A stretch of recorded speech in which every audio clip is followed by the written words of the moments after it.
মিলাইতে পারলেন না, ঘুমিয়ে পড়েছেন। স্বপ্নের ঘরে দেখে রে রাহমাতুল লিল আলামিন তশরীফ গ্রহণ করেছে। আল্লাহর নবীর জীবনের কোন বিষয়টা উম্মতের কবুল হবে জানা নাই। মিলাদুন নবীর বিরোধিতা যারা করে ওরা জানে না কোন আশিকের চোখের পানি কখন কবুল হবে জানা নাই। কোন ব্যক্তির হৃদয়ের আকুতি ভালোবাসা নবীর আজকের চোখের পানি কখন কবুল হবে নবীর দরবারে কারোই জানা নাই। বরং বিরোধিতা করে সে ধ্বংস হবে, এটাই স্বাভাবিক। হ্যাঁ, আসতে বললেন কেন, জোরে বলেন। বিরোধিতা করে সে ক্ষতিগ্রস্ত হবে, বিরোধিতা করে ক্ষতি হবে তার। আখিরাতের রাস্তা কঠিন হয়ে যাবে, কবরের রাস্তা কঠিন হয়ে যাবে। আর আল্লাহর নবী যদি একটা বারের জন্য নাখোশ হয়ে যায়, কবরের জিন্দেগি বড় কঠিন হবে। হাসরের মাঠ তার জন্য বিরাট বিষাক্ত হবে, কঠিন হবে হাসরের মাঠ তার জন্য। বিরোধিতা করিও না ভাই। যদি পক্ষে থাকতে মন না চায় তাহলে চুপ থাকো। যদি রসুলের মহব্বত অন্তরে থাকে তো নবীর প্রেমের মজলিসে তুমি এসো, সাহায্য করো। শেখ সাদী রাহমাহুল্লাহর কবিতা তিনি লেখেন, ইরান দেশের সিরাজনগরে বসে, ইরানের সিরাজনগরে বসে শেখ সাদী রাহমাতুল্লাহ আলাইহি কবিতা লেখেন। আর আমার নবী মদিনাতুল মুনাওয়ারা থেকে কবিতার ছন্দে আমার নবী মহব্বতের আকৃষ্ট হইয়া সিরাজনগরে সাদির কুরে ঘরে নবী তশরীফ আনে। আল্লাহর নবী জিজ্ঞেস করলেন, সাদিক কি লেখো তুমি? শেখ সাদী রাহমাতুল্লাহ আলাইহি ডাক দিলেন, ইয়া রাসূলুল্লাহ, নালাই অপরাধী গুনাহগার মিসকিন কি লিখবে গো নবী? আমি এই মিসকিন আমার জ্ঞান দিয়ে আপনি নবীর প্রশংসা গাথা গাইতেছি, আপনি রসুলের প্রশংসার কবিতা না দিয়া লিখতেছি। ইয়া রাসূলুল্লাহ কি লেখো রে সাদি? আল্লাহুম্মা সাদি পড়তেছিলেন, বালাগাল উলা বিকামালিহি কাশাফাত দুজা বিজামালিহি হাসনাত জামিউ খুসালিহি। এরপরে আর তিনি বলতে পারে না। আল্লাহর হাবিব ডাক দিয়ে বলেন, শেখ সাদি এরপরে কি তুমি বলো? সাদি ডাক দিয়ে বলেন, হুজুর এরপরে লাইন আর আমি মিলাইতে পারতেছি না, আমার মেধাতে জ্ঞানে আকলে আর আসে না। আল্লাহর হাবিব ডাক দিয়ে বলেন, সাদি সাদি তুমি চতুর্থ লাইনে লেখো, সাল্লু আলাইহি ওয়া আলিহি পরেন, বালাগাল উলা বিকামালিহি কাশাফাত দুজা বিজামালিহি হাসনাত জামিউ খুসালিহি সাল্লু। আমাদের দেশের আরেক শ্রেণী যারা বুকে হাত বেঁধে নামাজ পড়ে, আল্লাহ ক্ষমা করুন, তাদের আকীদা বিশ্বাস হচ্ছে রাসূল করিম সাল্লাল্লাহু আলাইহি সাল্লামের পিতা মাতা মুশরিক ছিল এবং তারা জাহান্নামী। আপনি কি বুঝলেন? মুশরিক, ইন্নামাল মুশরিকুনা নাজাসুন। আল্লাহর কোরআন বলতেছে মুশরিক যারা, তারা আকীদাগতভাবে বিশ্বাসগতভাবে তারা অপবিত্র। আপনার কি মনে হয় অপবিত্রতার মাধ্যম দিয়ে কি আল্লাহ তার নবীকে আনছে? অবশ্যই। প্রিয় নানুপুরবাসী, খুবই মনোযোগের সাথে কথাগুলি শুনবেন। আমি কোরআন থেকে বলতেছি, আল্লাহ বলেন, ওয়ায়ুযাক্কিকুম, হুজুর আপনি উম্মতকে পবিত্র বানাবেন। এর অর্থ হলো আল্লাহ তার নবীকে পাক বানাইয়া, সাফ বানাইয়া পবিত্রতার সাথে আল্লাহ নিয়ে আনলেন। হযরতে আব্বাস রাদিয়াল্লাহু আনহু তিনি তাবুকের যুদ্ধের ময়দানে 30,000 সাহাবীর সামনে হযরত আব্বাস রাদিয়াল্লাহু আনহু তিনি কবিতার ছন্দে আমার নবীজির প্রশংসা গাথা গাইতে যায় তিনি বললেন, তুনকালু মিন সালিবিন ইলা রাহিমিন ইযা মাদা আলামু বাদা তবা। নবীজি আল্লাহ আপনাকে তুনকালু মিন সালিবিন পবিত্র সুল থেকে রেহেম, ইলা সালিবিন ইলা রাহিমিন সুল থেকে রেহেম, রেহেম থেকে সুল, সুল থেকে রেহেম করে আল্লাহ নূরে মুহাম্মাদিকে আদম সফিউল্লাহর মাধ্যম দিয়ে আদম থেকে শীষ হয়ে পর্যায়ক্রমে নূহ নবী হয়ে, নূহ নবী থেকে আল্লাহ পর্যায়ক্রমে সাইয়্যিদুনা ইব্রাহিম আলাইহিস সালাতু ওয়াস সালাম হয়ে, ইব্রাহিম আলাইহিস সালামের মাধ্যম দিয়ে সাইয়্যিদুনা জাবহুল্লাহ ইসমাঈল আলাইহিস সালাতু ওয়াস সালাম হয়ে আল্লাহ রাব্বুল আলামিন নবীজির দাদা খাজা আব্দুল মুত্তালিব হয়ে, নবীজির আব্বাজান ওই জমানার তাহের এবং তাইয়েব হযরত আব্দুল্লাহ হয়ে, তিনার মাধ্যম দিয়ে আল্লাহ তাআলা সাইয়্যিদা আমিনা রাদিয়াল্লাহু আনহা তাহের এবং তাইয়্যিবা, তিনি ওই জমানার জাহিলিয়াতের জমানাতে এত বড় পবিত্রা সতী সাধবী, জীবনে কোনোদিন কোনো পাথরের সামনে সেজদায় পড়ে নাই, কোন মূর্তির সামনে তারা সেজদায় পড়ে নাই। হযরত আব্দুল মুত্তালিব কোন মূর্তির সামনে কোনোদিন সেজদায় পড়েন নাই, হযরত আব্দুল্লাহ কোনোদিন পড়েন নাই। তারা এক আল্লাহতে বিশ্বাসী ছিলেন। আল্লাহর নবী বলতেছেন, উম্মত আল্লাহ আমাকে এমন ভাবে আনলেন, ওয়া তাকাল্লুবাকা ফিস সাজিদিন, সেজদাকারীদের মাধ্যমে আল্লাহ আমাকে দুনিয়াতে আনছেন। আমাদের পৃথিবীতে আসার পদ্ধতি হলো, আল্লাহর কোরআন বলতেছে, সুম্মা জাআলা নাসলাহু মিন সুলালাতিন মিন মাইন মাহিন। আল্লাহর কোরআন বলতেছে, আমি মানব জাতির বংশকে বিস্তার করেছি মিন সুলালাতিন মিন মাইন মাহিন, সেটা পুরুষের পৃষ্ঠদেশ থেকে ধাবমান পানি এবং মায়ের বক্ষদেশ থেকে ধাবমান পানি, দুইটা পানিকে নুতফা থেকে আল্লাহ রাব্বুল আলামিন মায়ের রেহেমের ভিতরে একটা নিরাপদ আধারে, যেটাকে আমরা জরায়ু বলে থাকি বিজ্ঞানের ভাষায়, ওই নিরাপদ আধারে আল্লাহ রাব্বুল আলামিন রাখলেন। প্রথমে 40 দিন পর্যন্ত আল্লাহ পানিটাকে রিফাইন করলেন। 40 দিন রিফাইন করার পরে আল্লাহ তারপরে ওই পানিটাকে আল্লাহ রক্তপিণ্ড বানাইলেন। কোরআন বলতেছে, খলাকাল ইনসানা মিন আলাক, আমি মানুষ বানাইছি রক্তপিণ্ড থেকে। এই রক্তপিণ্ড হওয়ার পরে 40 দিন পর্যন্ত আমার আল্লাহ ওই রক্তপিণ্ডটাকে আমার আল্লাহ রিফাইন করলেন। 40 দিন রিফাইন করার পরে রক্তপিণ্ডটা হলো একটা গোশতের টুকরা। এই গোশতের টুকরাটাকে আমার আল্লাহ আরো 40 দিন পর্যন্ত মায়ের পেটে রিফাইন করলেন। 40 দিন পরে এই গোশতের টুকরাটাকে রিফাইন করে করে আঙ্গুলের জায়গা আঙ্গুল হলো, চোখের জায়গা চোখ আসলো, নাকের জায়গা নাক আসলো, কলিজার জায়গা কলিজা, এই হাড়ের জায়গা হাড় বসলো, এরপরে কিডনির জায়গা কিডনি বসলো, লিভারের জায়গা লিভার বসলো, নারী বুড়ি যেখানে যা দরকার আল্লাহ দিলেন। অঙ্গ প্রত্যঙ্গগুলি দিয়ে আল্লাহ পাক মায়ের পেটের ভিতরে একটা মানুষ আকৃতির তৈরি করে আমার আল্লাহ রাব্বুল আলামিন দিলেন। এইখানে গোশতপিণ্ড, অস্থি, হাড্ডি, হাত পা নাক মুখ হয়ে যাওয়ার পরে আল্লাহ নবী বলতেছেন, উম্মত তোমরা শুনে রাখো, আমার আল্লাহ রূহ নামক ইঞ্জিন খানা রূহের জগৎ থেকে এনে মায়ের পেটের ভিতরে 4 মাসের শেষ সময়ে 120 দিনের মাথায় আল্লাহ ওই রূহ নামক ইঞ্জিনটা মায়ের পেটের ভিতরে ফিট করে দেয়। মায়ের পেটের মধ্যে ফিট করে দেওয়ার পরে আল্লাহ জিব্রাইলকে ডাক দেয়, জিব্রাইল তুমি 4টে জিনিস আমার বান্দার জন্য লিপিবদ্ধ করে দাও। 1 নম্বর হায়াত, কতদিন সে দুনিয়াতে বাঁচবে এটা লিখে দাও। বুঝতে কি কোনো অসুবিধা হয়?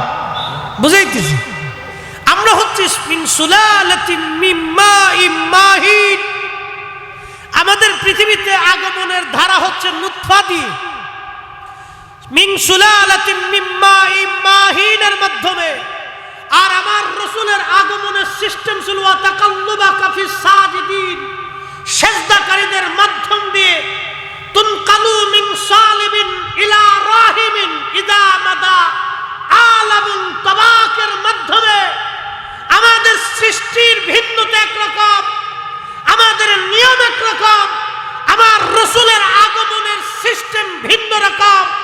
অতএব রসুল এক জিনিস, কিন্তু মানুষ আল্লাহ তাকে অনেক বড় খুসুসিয়ত দিয়ে, অনেক বড় খাসাসিয়ত দিয়ে আল্লাহ তার রসুলকে দুনিয়াতে আমাদের মধ্যে পাঠিয়েছিলেন মানুষ রূপে।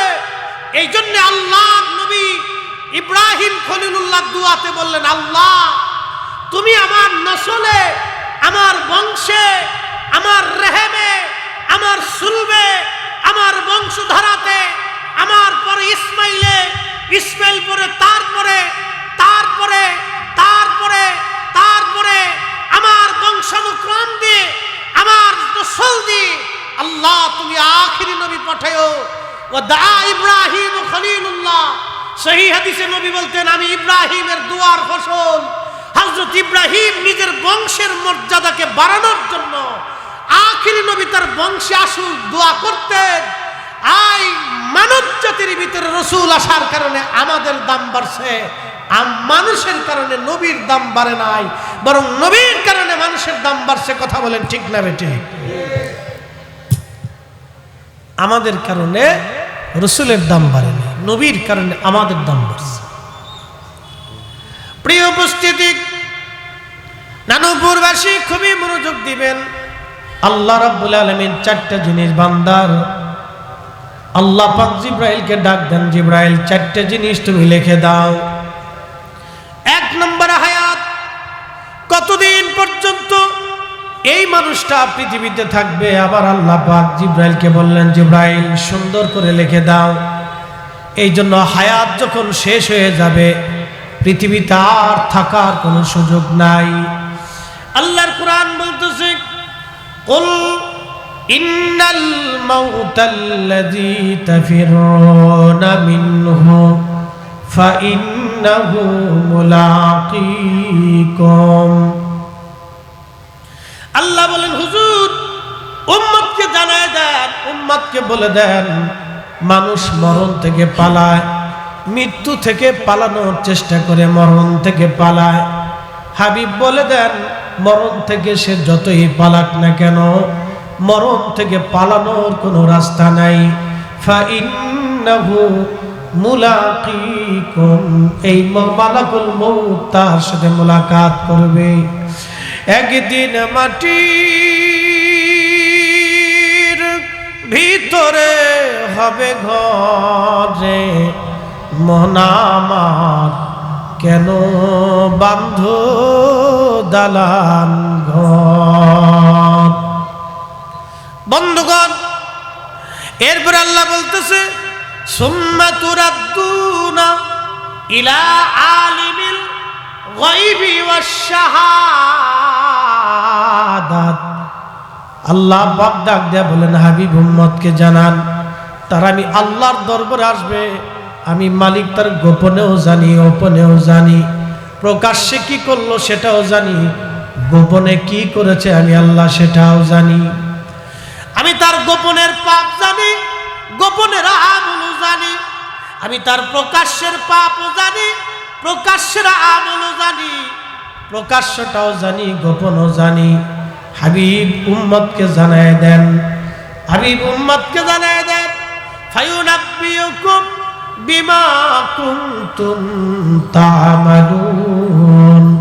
অতঃপর আমি আল্লাহ তারে আরো সংবাদ দিয়ে দিব, কিয়ামতের ময়দানে সে কি আমল করেছিল, ভালো কাজ করছে না খারাপ কাজ করেছে, জমি মেরে দিয়েছে, ভাইয়ের হক নষ্ট করেছে, বোনের হক মেরে দিয়েছে, বাবার হক নষ্ট করলো, মায়ের হক নষ্ট করলো, আত্মীয় স্বজনের হক মেরে দিল, বন্ধু বান্ধবের হক মেরে দিল, জনগণের হক মেরে দিল, পাবলিকের হক মারলো, মসজিদের হক মারলো, আল্লাহর হক নষ্ট করলো, আল্লাহর হাবিবের হক নষ্ট করে দিয়েছি।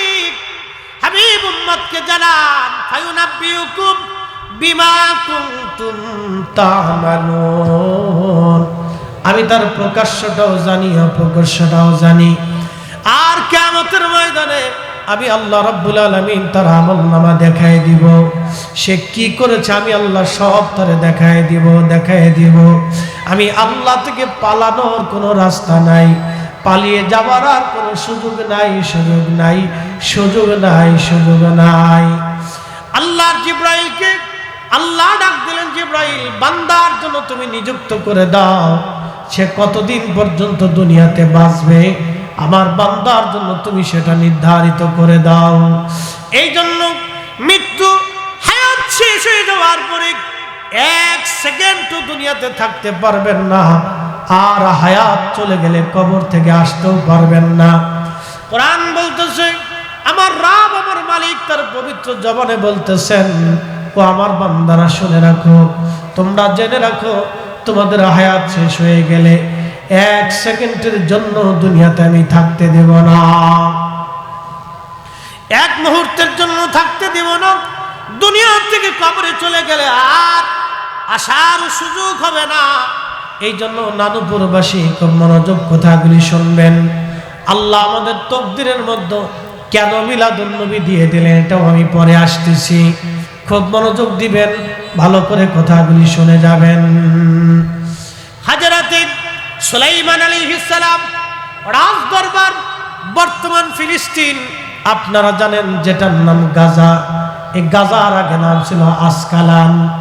বর্তমান যে গাজা, যেখানে ইসরায়েল হাজার হাজার টন বোমা ফেলতেছে, হাজার হাজার বাড়িঘর বিল্ডিং গুলি বিরান ভূমি করে দিয়েছে, হাজার হাজার নরনারী মুসলমান হত্যা করেছে, কত মায়ের কোল ইসরায়েল আজকে খালি করে দিল, কত মা কোল খালি করেছে, কত সন্তান এতিম হয়ে গেছে, কত ভাই ভাইয়ের সামনে ভাইকে হারিয়েছে, সন্তানকে কোলের ভিতরে করে বাবা কবরে বিদায় জানাইছে, আবার এমনও কবরও পর্যন্ত দিতে পারে নাই।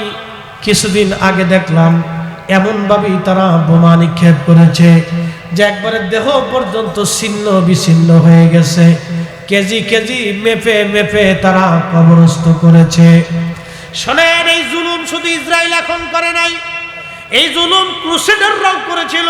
ওইখানে ওই গাজাতে ফিলিস্তিনি আসকালানে ক্রুসেডাররাও সেই দিন জুলুম করেছিল। আজকে দিন তো সেই কঠিন দিন, তার চেয়ে ভয়াবহ দিন ছিল।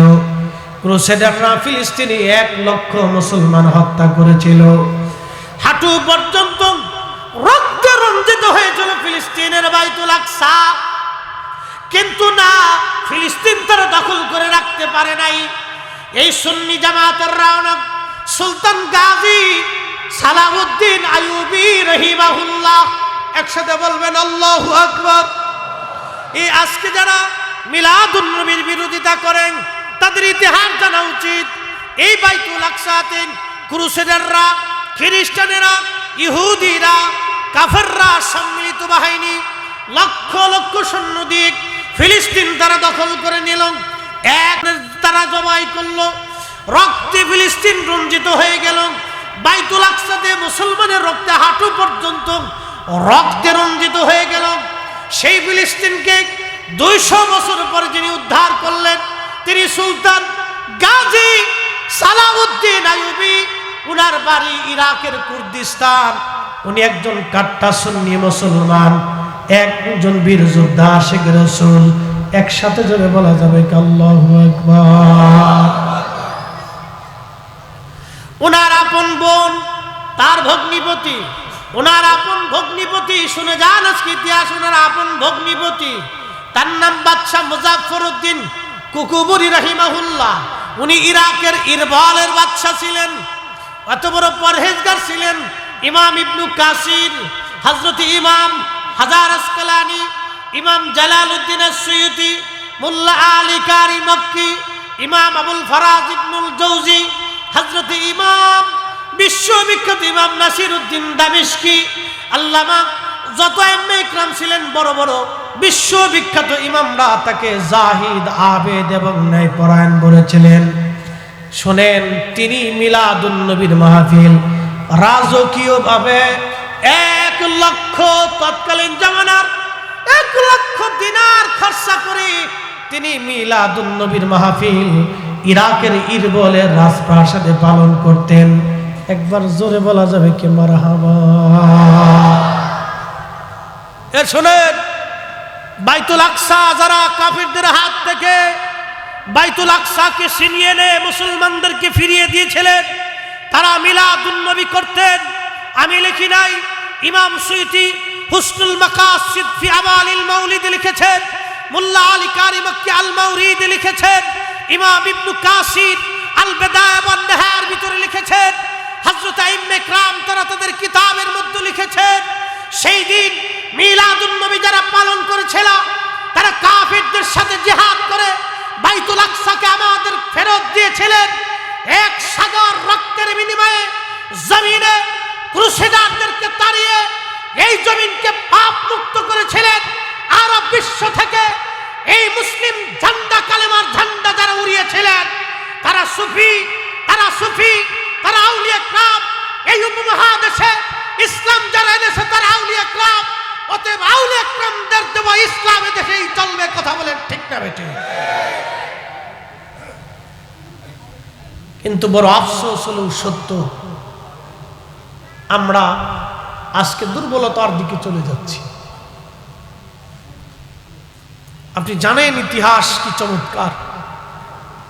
প্রত্যেক বছরে এই ন্যায়পরায়ণ শাসক, ওনার জীবনীতে আসছে, সুলতান গাজী সালাউদ্দিন আইয়ুবীর বোন ইরবিলের বাদশার স্ত্রী ছিলেন হযরতে মুজাফফরউদ্দিন কুকুবুরি রাহিমাহুল্লাহ, যিনি ইরবিলের বাদশা ছিলেন। তার স্ত্রী তিনি সেই বিজয়ী সুলতান গাজী সালাউদ্দিন আইয়ুবী। তার আপন বোন ছিল, টুপি সেলাই করে, টুপি বিক্রি করে ওনারা সংসার চালাইতেন। তাহলে কি পরিমাণে ন্যায়পরায়ণ শাসক ছিল যে টুপি বানাইতেন।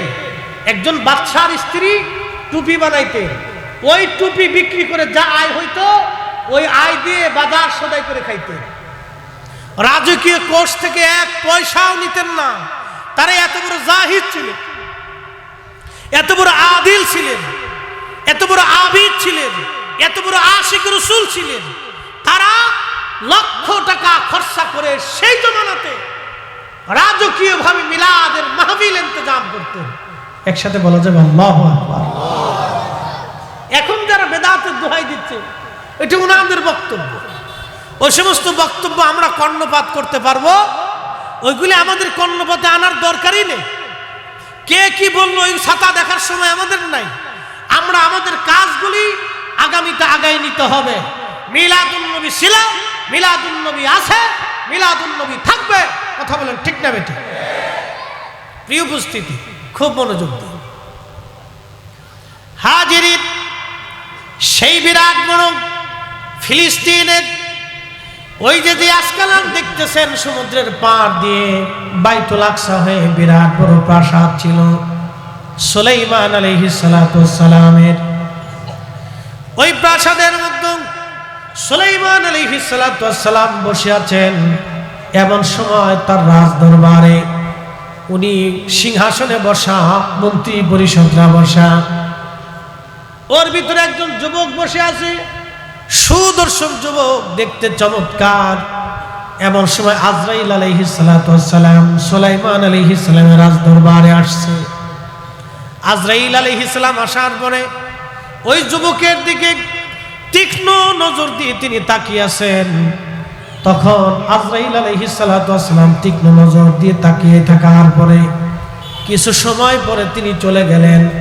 চলে যাওয়ার পরে যুবক ডাক দেয়া বলতেছে, হুজুর, জামানার পয়গম্বর আল্লাহর নবী সুলাইমান আলাইহিস সালাম, আল্লাহ তো আপনাকে বাতাসের উপরে কর্তৃত্ব দিয়েছে, বাতাসের উপরে আল্লাহ আপনাকে প্রাধান্য দিয়েছে। আপনি যাহা হুকুম দেন বাতাস তাহাই শুনে। আপনার বিরাট বড় তত্ত্বজ্ঞানী হযরতে সুলাইমানের বিরাট তত্ত্ব নিয়ে বাতাস পৃথিবীর যে কোনো স্থানে তাকে নামাই দিতেন, নিয়ে যাইতেন। হুজুর, আপনি আমাকে এই মুহূর্তে হিন্দুস্তানে পাঠিয়ে দেন। তখন এই ভারত ছিল, আপনি আমাকে হিন্দুস্তানে পাঠান, ভারতের মধ্যে আপনি আমাকে পাঠিয়ে দেন।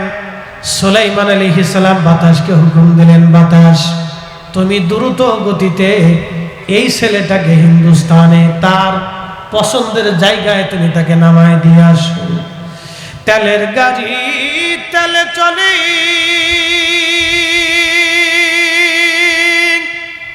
হাওয়ার গাড়ি হাওয়ায় উড়ে, বিনা তেলে চালায় গাড়ি নবী সুলাইমান। আমরা সেই মুসলমান, আমরা সেই মুসলমান। হযরত সুলাইমান নবী হুকুম দেওয়ার পরে বাতাসটাকে দ্রুত গতিতে, একসাথে বলবেন আল্লাহু আকবার, বাতাসটাকে দ্রুত গতিতে হিন্দুস্তানে পাঠাইলেন। আল্লামা ইমাম আহমদ ইবনে হাম্বল রাহিমাহুল্লাহ কিতাবুজ জুহুদের মধ্যে তিনি লিখতেছেন, দ্রুত গতিতে বাতাসটাকে হিন্দুস্তানে নামাইলেন। হিন্দুস্তানে নামানোর পরে আবার কিছু সময় পরে আজরাইল আলাইহিস সালাম আবার সুলাইমান আলাইহিস সালামের রাজ দরবারে আবার ঢুকে সালাম দিলেন। আল্লাহর নবী সুলাইমান আলাইহিস সালাম জিজ্ঞেস করলেন, ভাই আজরাইল, একটা বিষয় বুঝলাম না, দয়া করে বলবেন কি? বলেন হুজুর, কিছু সময় আগে আপনি একটা যুবকের দিকে তীক্ষ্ণ নজরে তাকিয়েছিলেন, ওই যুবকটা আপনার তাকানো দেখে ভয় পাচ্ছিল, কিন্তু আপনি চলে গেলেন। যুবক আমাকে বলল, হুজুর, আপনি তো বাতাসের উপরে আল্লাহ প্রাধান্য দিয়েছে, বাতাসের মাধ্যমে আপনি আমাকে হিন্দুস্তানে পাঠায় দিয়ে আসেন, হিন্দে পাঠান আমাকে। হুজুর, হিন্দে আমি যাব, এই মুহূর্তে হিন্দে যাওয়ার দরকার, হিন্দে যাওয়ার দরকার, হিন্দে যাওয়ার দরকার। ওগো আজরাইল, হিন্দুস্তানে যুবকটাকে আমি বাতাসের মাধ্যমে পাঠাইলাম, কিন্তু আপনি যুবকের দিকে তীক্ষ্ণ নজরে কেন তাকাইছিলেন, কারণ কি? আজরাইল আলাইহিস সালাম বললেন, আল্লাহর পয়গম্বর সুলাইমান আলাইহিস সালাম, আমি আপনার রাজ দরবারে তারে দেখলাম, সে বসে আছে, কিন্তু কিছু সময় পরে জান কবজ করার বিধান হলো তার হিন্দে, ভারতে, কিন্তু বসে আছে ফিলিস্তিনের রাজ দরবারে। জান কবজ হবে তার হিন্দুস্তানে, বসে আছে ফিলিস্তিনের রাজ দরবারে। আমি জিবরাইল আজরাইল আশ্চর্য হলাম, এই লোকটার আল্লাহর বিধানে জান কবজ হবে ভারতে, কিন্তু বসে রয়েছে সে এখন ফিলিস্তিনে। কি করে সে ভারতে যাবে আর আমি তার জান কবজ করব? আল্লাহর বিধান তো পরিবর্তন হওয়ার না, আল্লাহর আইন তো পরিবর্তন হবে না। আল্লাহ যাহা লিখেছেন, যাহা বলেছেন, এটাই তো ঠিক হবে। আল্লাহর কুদরতের প্রতি আমি আজরাইলের আশ্চর্য লাগতেছিল, এই জন্য এই যুবকের দিকে আমি তীক্ষ্ণ নজরে তাকাইছিলাম। আল্লাহর কুরআন বলতেছে, ওয়ালা ইউআখিরাল্লাহু নাফসান ইযা জাআ আজালুহা। বান্দারে, তোমার হায়াত যখন শেষ হবে, দুনিয়াতে আর থাকার সুযোগ নাই, আর তুমি দুনিয়ার থেকে কবরে চলে যাওয়ার পরে পৃথিবীতে আসার আর সুযোগ নাই। আল্লাহু আকবার, আল্লাহু আকবার। ও মুসলমান না নগরবাসী, নবীর আশিক, নবীর গোলামের দলেরা, খুব মনোযোগ দিয়ে কথাগুলি শুনে যাবেন। জিবরাইল বলতেছে, হুজুর, আপনি তারে বাতাসের মাধ্যমে হিন্দুস্তানে পাঠাইলেন, আমি তার হিন্দুস্তানে জান কবজ করলাম। জান কবজ করে এই মুহূর্তে আল্লাহর দরবারে তারে পাঠাই দিয়া আমি আপনার দরবারে আবার আসলাম আপনার সাথে দেখা করার জন্য। হুজুর, হিন্দুস্তানে আমি জান কবজ করেছি, আমি তখনও জানতাম না আল্লাহ আপনাকে দিয়ে তারে হিন্দুস্তানে পাঠাবে, আর হিন্দুস্তানে নামার সঙ্গে সঙ্গে আমি তার জান কবজ করেছি, একটা মুহূর্ত আমি তার সময় দেই নাই। একবার জোরে বলা যাবে আল্লাহু আকবার। একদিন মাটির ভিতরে হবে ঘরে, মন আমার কেন বান্ধ দালান ঘর, মন আমার কেন বান্ধ দালান ঘর। সালাতুন ইয়া রাসূলুল্লাহ আলাইকুম সালামুন ইয়া, না হয় না, জোরে বলেন সালাতুন ইয়া রাসূলুল্লাহ আলাইকুম সালামুন ইয়া। খবর লও ইয়া রাসূলুল্লাহ, খবর লও মেরে মৌলা মেরে আকা, খবর লও সালাতুন ইয়া রাসূলুল্লাহ আলাইকুম সালামুন ইয়া হাবিবাল্লাহ। এই ঘটনা থেকে আমাদের শিক্ষা, মৃত্যু যেখানে আছে যেভাবেই হোক সেখানে আপনাকে যেতেই হবে। কি কথা বলেন, ঠিক কিনা? মৃত্যু যেখানে আছে যেভাবেই হোক আপনি সেখানে যাবেন। কবরের স্থান আপনার জন্য আল্লাহ যেখানে নির্বাচিত করছে যেভাবেই হোক আপনি সেখানেই যাবেন। কোরআনে আমার আল্লাহ বলতেছেন, ওয়া তাদরি নাফসুন বিআইয়ি আরদিন তামুত, কোন জায়গা কোন স্থানে কোন সময় কোন মুহূর্তে কোন অবস্থায় কিভাবে মানুষ মারা যাবে মানুষ জানে না। মানুষ জানে না কোন জায়গা কোন স্থানে কোন মুহূর্তে কোন জায়গায় কোন ভাবে সে মারা যাবে মানুষ জানে না, মানুষ জানে না। 120 দিনের মাথায় মায়ের রেহেমে রুহু দিয়ে আল্লাহ জিব্রাইলকে বলে, জিব্রাইল লিখে দাও তার মৃত্যু কোন জায়গা হবে, কোন সময় হবে, কোন জায়গা হবে, তুমি সুন্দর করে তার হায়াতের মধ্যে লিখে দাও, তার তকদিরের মধ্যে তুমি লিখে দাও। একবার জোরে বলা যাবে আল্লাহু আকবার। মরণ থেকে পালানোর কোনো রাস্তা নাই, মরণ থেকে পালানোর রাস্তা নাই। মানুষ ঠকাইয়াও লাভ নাই, আপনজনদের ঠকাইয়া লাভ নাই, গ্রামবাসীদের ঠকাইয়া লাভ নাই, আত্মীয় স্বজন ঠকাইয়া লাভ নাই, কোনো ফায়দা নেই। আরে তোরে মাইকে ওয়াজ করতে আজকে আমার জান শেষ হয়ে যাবে। প্রত্যেক দিন মাহফিল 2-3টে করে। সাউন্ডটা আর একটু বাড়া ভাই, সাউন্ডটা আর একটু বাড়া। তুমি শুধু ইউনিটটা চালাও, ইউনিটের সাউন্ডটা একটু বাড়াই দাও, তোমার বক্স লাগবে না, শুধু ইউনিটটা আর একটু সাউন্ড বাড়াই দাও ভাই, আর একটু বাড়াই দাও। আচ্ছা 2-1টি ইউনিট কাটতে গেলে অসুবিধা নেই, পরে লাগাই নিয়ে আছে আশেপাশে আছে, চেষ্টা করতেছে, হয়তো ওর অসুবিধা হচ্ছে, পারতেছে না, তো ঠিক আছে আমরা দোয়া করি আল্লাহর সাহায্য করুক, কি করার আছে। ও তো চেষ্টার ত্রুটি করতেছে। তুমি একটু সাউন্ড ইউনিটটা বাড়াও, তোমার বক্সেরটা দেওয়ার দরকার নেই, আমার পাবলিক বোঝার দরকার, আমি কি বলি ওনাদের শোনার দরকার। একসাথে জোরে বলি তো আল্লাহু আকবার। না আওয়াজটা দুর্বল, আপনারা একটু জোরে বলেন। মুসল্লিরা বিরাট বড় মুসল্লি সামনে বসা, প্রথম কাতারে এসে বসে একদম খুব শান্ত শিষ্ট মতো বসে রয়েছে, দেখছেন আমি অনুরোধ করছি, চিল্লে পাল্লা করতেছেন, বিরাট বালার বালা। এই যে শোনেন, এই যে সুন্নি মাদ্রাসা কেন প্রয়োজন, কেন এই প্রতিষ্ঠানগুলি দরকার, সন্তানদেরকে প্রতিষ্ঠানে কেন দেওয়ার দরকার। আমরা যদি আমাদের সন্তানদেরকে নবীর সৈনিক বানায় যেতে না পারি তাহলে আমাদের জীবনের ব্যর্থতা। কথা বলেন ঠিক কিনা? এই জন্য প্রতিষ্ঠানকে আপনারা সন্তানের মতো আদর করবেন, বুঝবেন, জানবেন যে আপনার ইন্তেকালের পরে আপনার আত্মীয় স্বজন প্রতিবেশী ভুলে যেতে পারে, কিন্তু এই মাদ্রাসা ভুলবে না, এই সুন্নিয়ত, এই উলামায়ে কেরাম আপনাদেরকে ভুলবে না। দোয়াতে এই মাহফিল যতদিন চলবে ততদিন দোয়া চলতে থাকবে। এই জন্য এগুলি জিন্দা করে রেখে যেতে হবে।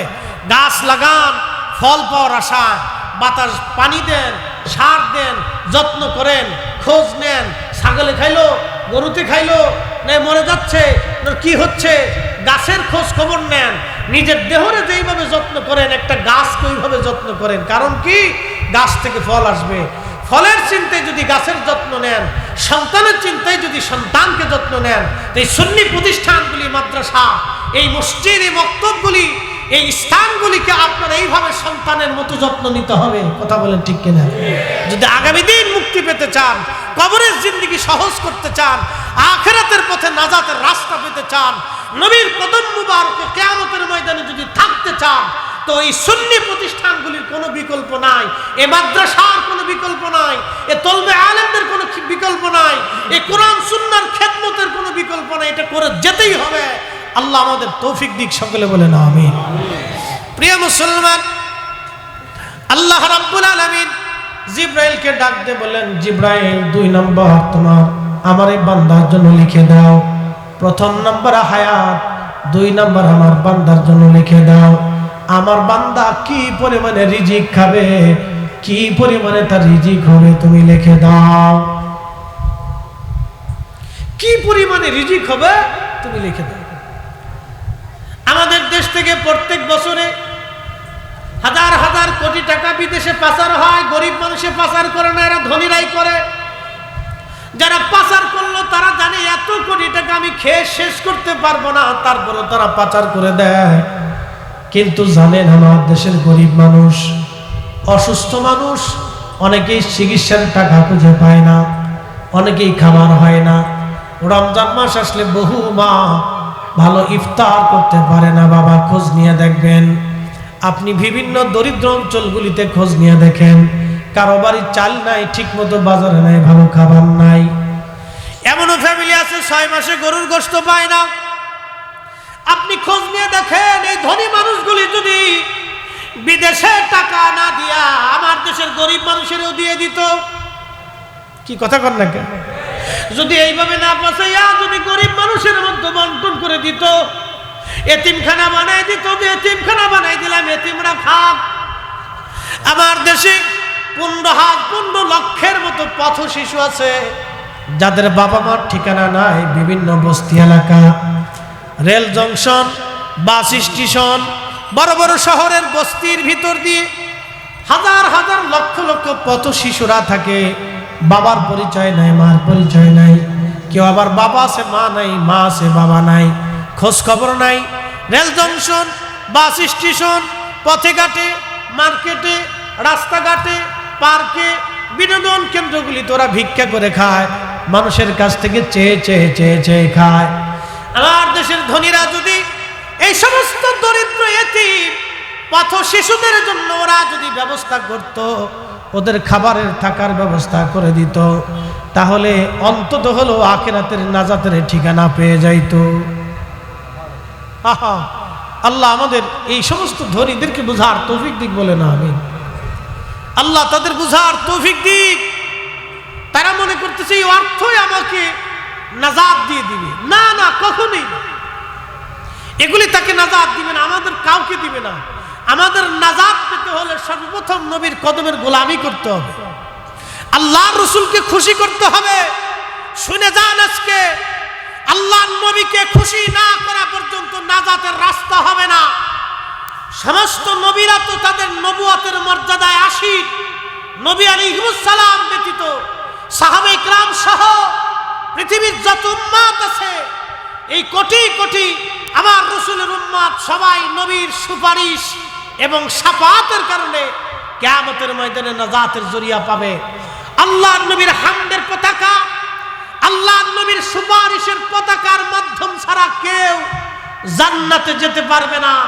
নবী বললেন, উম্মত তোমরা শোনো, সহিহ বুখারী, সহিহ মুসলিম, সুনানুত তিরমিজি, আবু দাউদ, সিহা সিত্তা, আরো যত হাদিসের কিতাব আছে, কিতাবুশ শাফাআ, বাবুশ শাফাআর ভিতরে এই মর্মে মশহুর মুতাওয়াতির পর্যায়ের বিশুদ্ধ হাদিস আসছে। আল্লাহর নবী বললেন, উম্মত আমি সর্বপ্রথম সুপারিশের পতাকা নিয়ে আমার 70,000 উম্মতকে বাছাই করে আমি সর্বপ্রথম আমার এই উম্মতদেরকে নিয়ে এই দলবদ্ধভাবে মিছিল দিয়ে ফুলসিরাত পার হয়ে আমি নবী সবার আগে আমার উম্মত নিয়ে জান্নাতে চলে যাব। একসাথে জোরে বলা যাবে আল্লাহু আকবার? না না, হয় না, আরো জোরে। নবী সারা জান্নাতে যাওয়ার কোনো সিস্টেম আছে? কথা কোন আছে?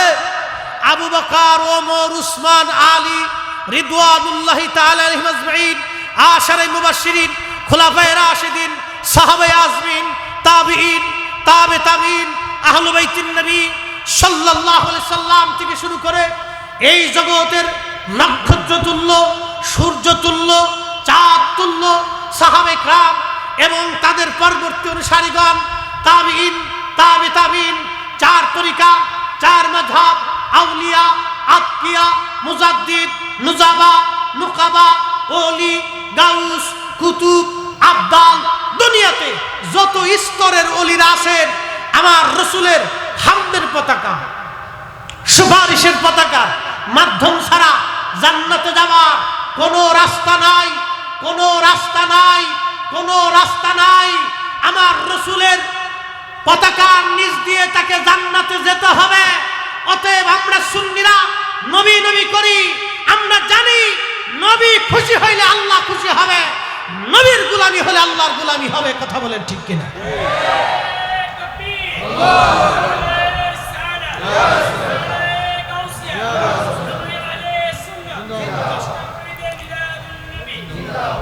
এখন কেউ যদি মনে করে নবীর গোলামি শিরিক, এটা ওনার সাবজেক্ট, ও ছাতা আমার দেখার সময় আফসোস হলো তাদের জন্য যারা কিয়ামতের ময়দানে আল্লাহর নবীর সুপারিশকে অস্বীকার করে, ইনকার করে।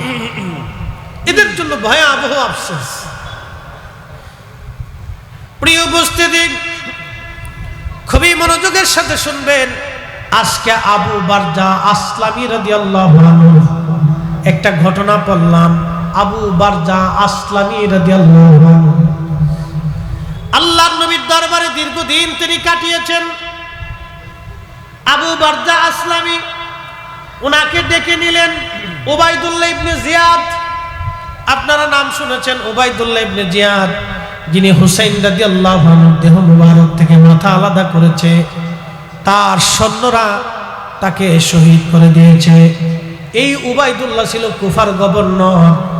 আবু বারজা আসলামী রাদিয়াল্লাহু আনহুকে ডেকে নিলেন। ডেকে যখন নিছে, নবীর সাহাবী কাছে গেলেন। লক্ষ্য করেন, আল্লাহ রাসূলের সাহাবী গেলেন। আবু বারজা আসলামীকে দেখে উবাইদুল্লাহ ইবনে জিয়াদ বলতেছে, দেখো মুহাম্মাদি আসতেছে। মুহাম্মাদি বলছেন, সাহাবীকে ইনকার করে বলতেছে মুহাম্মাদি আসতেছে, মুহাম্মাদের অনুসারী আসতেছে। লা হাওলা ওয়ালা কুওয়াতা ইল্লা বিল্লাহ, ইনকার করতেছে, ইনকার। ঠিক তখনই আবু বারজা আসলামী রাদিয়াল্লাহু আনহু রাগান্বিত হয়ে গেলেন। তিনি রাগান্বিত হয়ে বললেন, আমাকে এটাও দেখতে হচ্ছে, আমাকে আশ্চর্য বোধ হচ্ছে, রাসূলের সাহাবীকে ইনকার করা হয়, নবীর সাহাবীকে ভর্ৎসনা করা হয়, আমি নবীর সাহাবী হওয়া সত্ত্বেও আজ এই দৃশ্য দেখে যেতে হচ্ছে, বড়ই আফসোস। তখন উবাইদুল্লাহ ইবনে জিয়াদ ডাক দিয়ে বলতেছে, আবু বারজা আসলামী, আমাকে কি বলবেন কিয়ামতের ময়দানে হাউজে কাউসারের পানি কারা পাবে না? কত বড় শয়তান চিন্তা করছে। সে বলতেছে, আবু বারজা আসলামী, আমারে বলবেন কিয়ামতের ময়দানে কারা হাউজে কাউসারের পানি পাবে না? আবু বারজা আসলামী রাদিয়াল্লাহু আনহু সেই দিন রাগান্বিত হয়ে বলেন, এ মারজানার ছেলে, এ মারজানার বেটা, তুমি হাউজে কাউসারকে অস্বীকার করে হাউজে কাউসারের পানি চাইতে চাও? তুমি ইমাম হুসাইনকে হত্যা করে, সাহাবীদেরকে গালি দিয়ে, রাসূলের সাহাবীকে ইনকার করে, আমি রাসূলুল্লাহ সাহাবীকে অসম্মান করে, নবীর আওলাদের গলায় ছুরি চালাইয়া তো তুমি নিজেই হাউজে কাউসার অস্বীকার করছো। আর তুমি হাউজে কাউসারের পানি কিয়ামতের ময়দানে পাইতে চাও? যারা দুনিয়া থেকে হাউজে কাউসারকে অস্বীকার করবে তারা হাউজে কাউসার থেকে বঞ্চিত হবে। যারা নবীর শানকে অস্বীকার করবে কিয়ামতে তারা রাসূলের দিদার থেকে বঞ্চিত হবে। যারা নবীর শাফায়াতকে অস্বীকার করবে কিয়ামতের ময়দানে তারা রাসূলের শাফায়াত থেকে বঞ্চিত হবে। কথা বলেন ঠিক না বেটা? আর নবীজির সুপারিশ ছাড়া জান্নাতে যাওয়ার কোনো ও লক্ষ বছর ইবাদত হলেও কাজ হবে না। নানুপুরের মুসলমান খুব মনোযোগ দিবেন। আল্লাহ রাব্বুল আলামিন জিব্রাইলকে বললেন, জিব্রাইল 2 নম্বর লিখে দাও, আমার বান্দা কি পরিমাণে রিজিক খাবে তুমি লিখে দাও। আল্লাহ রাব্বুল আলামিন তার জিব্রাইল ওই সময় বান্দার জন্য রিজিক লিপিবদ্ধ করে দেয়, সে কি পরিমাণে খাবে আল্লাহ লিখে দিলেন। কোরআন বলতেছে, ওয়াতারুজুকু মান তাশাউ বিগাইরি হিসাব। সালাতুন ইয়া রাসূলুল্লাহ আলাইকুম। হয় না জোরে বলুন, সালাতুন ইয়া রাসূলুল্লাহ আলাইকুম সালামুন ইয়া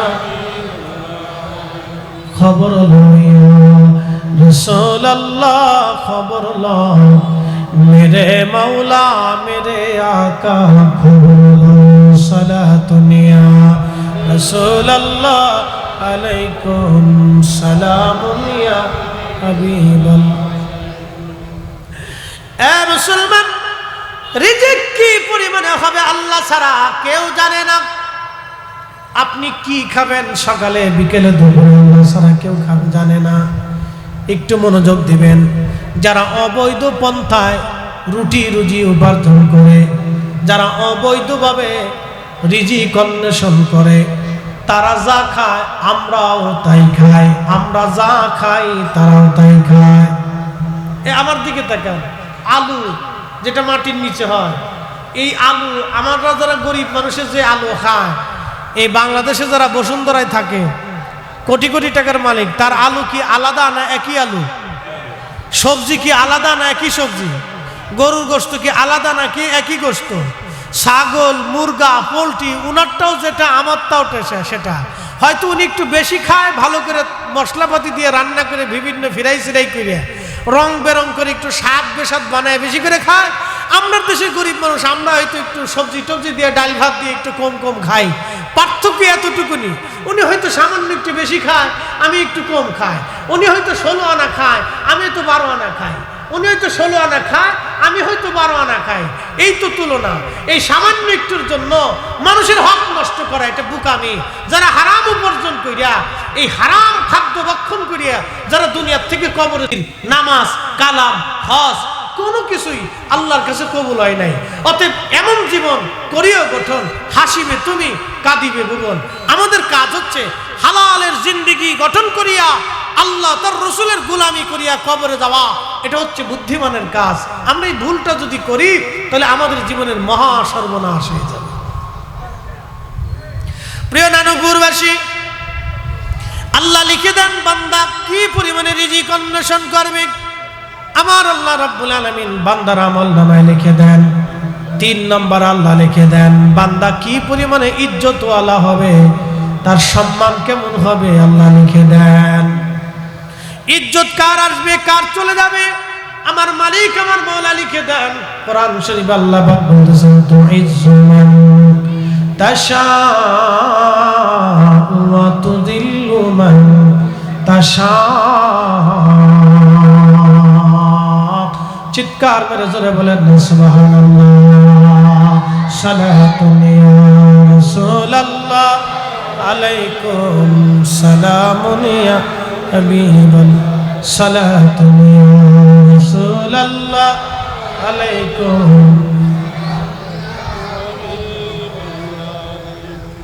ত্রিভুবনের প্রিয় মুহাম্মদ, ত্রিভুবনের প্রিয় মুহাম্মদ এলো রে দুনিয়ায়। রে সাগর আকাশ বাতাস দেখবি যদি আয়। রে সাগর আকাশ বাতাস ধুলির ধরা বেহেশত আজ, ঠিক কিনা? ধুলির ধরা বেহেশত আজ জয় করিল দিল রে লাজ। আজকে খুশির ঢল নেমেছে ধূসর সাহারা। রে সাগর আকাশ বাতাস দেখবি যদি আয়। রে সাগর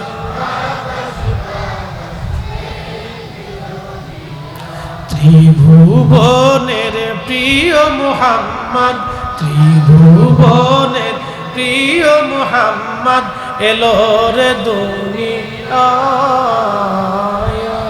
রে সাগর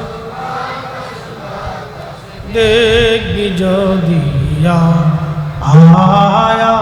রে সাগর আকাশ বাতাস দেখ আমেনা মায়ের কোলে দোলে শিশু ইসলাম দোলে। কচি মুখে শাহ শাহাদাতের বাণী শেষ না সাগর আকাশ বাতাস দেখবি যদি রে সাগর আকাশ বাতাস দেখবি যদি। আল্লাহ ডাক দিছে জিবরাইল, কি পরিমাণে ইজ্জত হবে তুমি লিখে দাও। আল্লাহ বলতেছেন আমি যাকে খুশি ইজ্জতওয়ালা বানাই, যার কাছ থেকে খুশি আমি আল্লাহ ইজ্জত ছিনাই নেই। ধরেন আগে যারা ছিলেন আজকে তারা ক্ষমতায় নাই, নতুন করে আরেক দল ক্ষমতায় আইছে। ধরেন আগে যারা ছিল আজকে নাই, নতুন করে আরেক দল আসছে, আগামী তো আরেক দল আসবে। কে থাকবে কে চলে যাবে আমরা কেউ জানি না। কি কথা বল না কেন? এই জন্য ক্ষমতা পাওয়ার পরে অপব্যবহার করতে হয় না।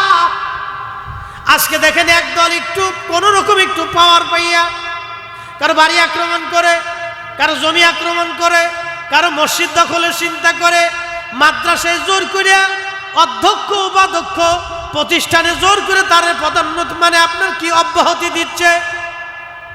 আবার দেখা যাইতেছে বিভিন্ন মাজারগুলি স্থাপনাগুলি ভেঙে দিচ্ছে। আমার কথা, কোন মাজারে যদি শিরিক হয় তাহলে সেই শিরিক বন্ধ করতে হবে। বেদাত যদি হয় সেটা বন্ধ করতে হবে। মাথায় উকুন লাগলে মাথা কাটতে হয় না, উকুন পরিষ্কার করতে হয়। গায়ে যদি ময়লা লাগে তাহলে চামড়া কেটে ফেলে দিতে হয় না, চামড়া ওই জায়গাটা ধৌত করে পরিষ্কার করে দিতে হয়। কাপড়ে ময়লা লাগলে কাপড় কেটে ফেলতে হয় না, ওই জায়গাটাকে ধৌত করে পরিষ্কার করে ফেলতে হয়। কোথাও যদি অনৈতিক কাজ হয় তাহলে সেটাকে ভেঙে ফেলে দিতে হয় না, সেখান থেকে অনৈতিক কাজ সরাই ফেলতে হয়। আমার দেশের আমলা পুলিশ বিভিন্ন জায়গায় বিভিন্ন সরকারি অধিদপ্তর হসপিটাল বেসরকারি সরকারি অনেক জায়গায় ঘুষ হয়, কি হয় না? ঘুষের কারবারি হয়। তাহলে আপনারা কি এখন স্বরাষ্ট্র মন্ত্রণালয় ভেঙে ফেলবেন, জাতীয় সংসদ ভেঙে ফেলবেন? তাহলে আপনারা কি ওই যে কি বলে অর্থ মন্ত্রণালয় ভেঙে দিবেন? আপনারা কি তাহলে এই যে ঢাকা শহরে ঢাকা মেডিকেল কলেজে অনেক সময় দুর্নীতি হয়, অনেক সময় ঘুষের কারবারি হয়, ওষুধ 2 নম্বরই হয়, বিভিন্ন হসপিটালে ঝামেলা পাকে, তারপরে মানে কি হসপিটাল ভেঙে ফেলে দিবেন, ডাক্তার মেরে ফেলবেন? যদি এইগুলি করা না যায় তাহলে আমি ফরিদি বলতেছি, আমি মাজারে শিরিকের পক্ষে না, বেদাতের পক্ষে না। আমরা চাই কোন মাজারে যদি শিরিক হয় তাহলে সেটা পরিষ্কার কইরা সেখানে সুন্নত তরিকা নবীর সুন্নাত প্রতিষ্ঠিত করিয়া এতিমখানা সুন্নি মাদ্রাসা বানানো হোক। কথা বলেন ঠিক না বেঠে? এগুলো আমরাও চাই, কিন্তু ভাঙ্গার পক্ষপাতী না, ভাঙ্গার পক্ষপাতী না, স্থাপনাগুলি ভাঙ্গার পক্ষপাতী না। প্রিয় উপস্থিতি, খুব মনোযোগ দিয়েন।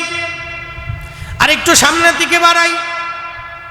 আল্লাহ পাক রব্বুল আলামিন বলেন আমি যাকে খুশি ইজ্জত দেই, যার কাছ থেকে ছিনাই নেই। অতএব ক্ষমতা আসার পর অপব্যবহার করা এটা অন্যায়। যারা এই কাজগুলি করবে তাদের আবার সেই পরিণতি ভোগ করা লাগবে। জোরে বলে, যারা ক্ষমতা পাওয়ার পরে অপব্যবহার করবে তাদের আবার সেই পরিণতি হবে, সেই পরিণতি হবে। ক্ষমতা স্থায়ী না। চেঙ্গিস খান ক্ষমতা পেয়েছিল, 2 কোটি মানুষ মেরেছে। চেঙ্গিস খানের কবরের চিহ্ন পর্যন্ত আজ পৃথিবীতে নাই। তার সাম্রাজ্য নাই, রাজত্ব নাই, তার আইন নাই, বংশধর নাই, বিলুপ্ত হয়েছে, ধ্বংস হয়েছে। হালাকু খান ইরাকের বাগদাদে 16 লক্ষ মুসলমানকে হত্যা করে মুসলিমকে বাগদাদ থেকে চিরতরে বিদায় দিতে চেয়েছিল।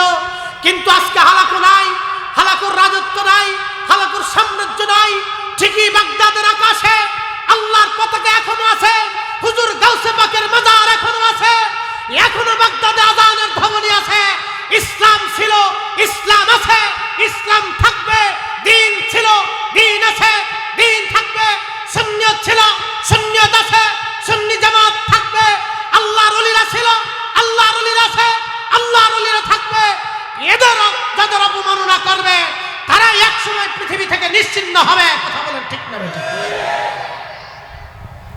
এগুলি ইতিহাস কথা বলে। অতএব কিছু পাওয়ার পরে মনে করছে আমি বিরাট ক্ষমতার অধিকারী হয়ে গেছি। এগুলি অন্যায়, এগুলি এরা বুঝতেছে না। এই জন্য আল্লাহর কোরআন বলতেছে তুইজ্জু মান তাশাউ ওয়া তুযিল্লু মান তাশাউ তানজিউল মুলকা মিম্মান তাশাউ। আল্লাহ রাব্বুল আলামিন বলতেছেন আমি যাকে খুশি রাজত্ব দেই, যার কাছ থেকে খুশি ছিনিয়ে নিয়ে যাই। ওটা আমার হাতে, ওটা পৃথিবীর কারো হাতে দেয় নাই আল্লাহ। আমি যাকে যখন খুশি যত সময় খুশি রাজত্ব দেই, ইচ্ছা করলে ছিনাই নেই আর একজনকে বসাই, ওর থেকে আবার ছিনাই নেই আর একজনকে বসাই। পৃথিবীতে কোনো রাজা স্থায়ী হয় না, কোনো রাজত্ব স্থায়ী হয় নাই, কোনো ব্যক্তি স্থায়ী হয় নাই, কোনো প্রধানমন্ত্রী স্থায়ী হয় নাই, কোনো প্রেসিডেন্ট স্থায়ী হয় নাই, কোনো দল চিরদিন থেকে থাকে নাই, কোনো সাম্রাজ্য চিরদিন স্থায়ী হয় নাই। এগুলি সব চলে গেছে চলে গেছে।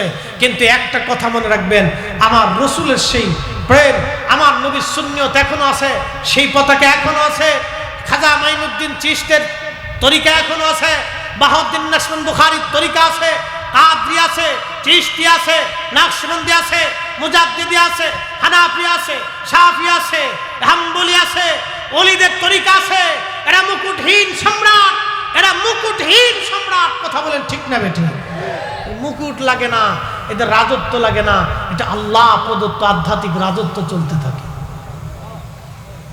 অতএব কেউ যদি মনে করে যে ধাক্কা দিয়ে বঙ্গোপসাগরে ফেলে দেবে, এটা ভুল। কেউ যদি মনে করে যে আহলে সুন্নাত ওয়াল জামাতের ধাক্কা দিয়ে বঙ্গোপসাগরের পদ্মা নদীর মধ্যে ফেলে দেব, ছাতা স্বপ্নই দেখতে থাকবে, ঘুম থেকে উঠে দেখবে যে বিছনায় পেশাব করে দিচ্ছে। কি কথা কন না কেন? ঘুম থেকে উঠে দেখবে বিছনায় পেশাব করে দিচ্ছে, নাই কিছু, ও খালি স্বপ্নই দেখতে থাকবে।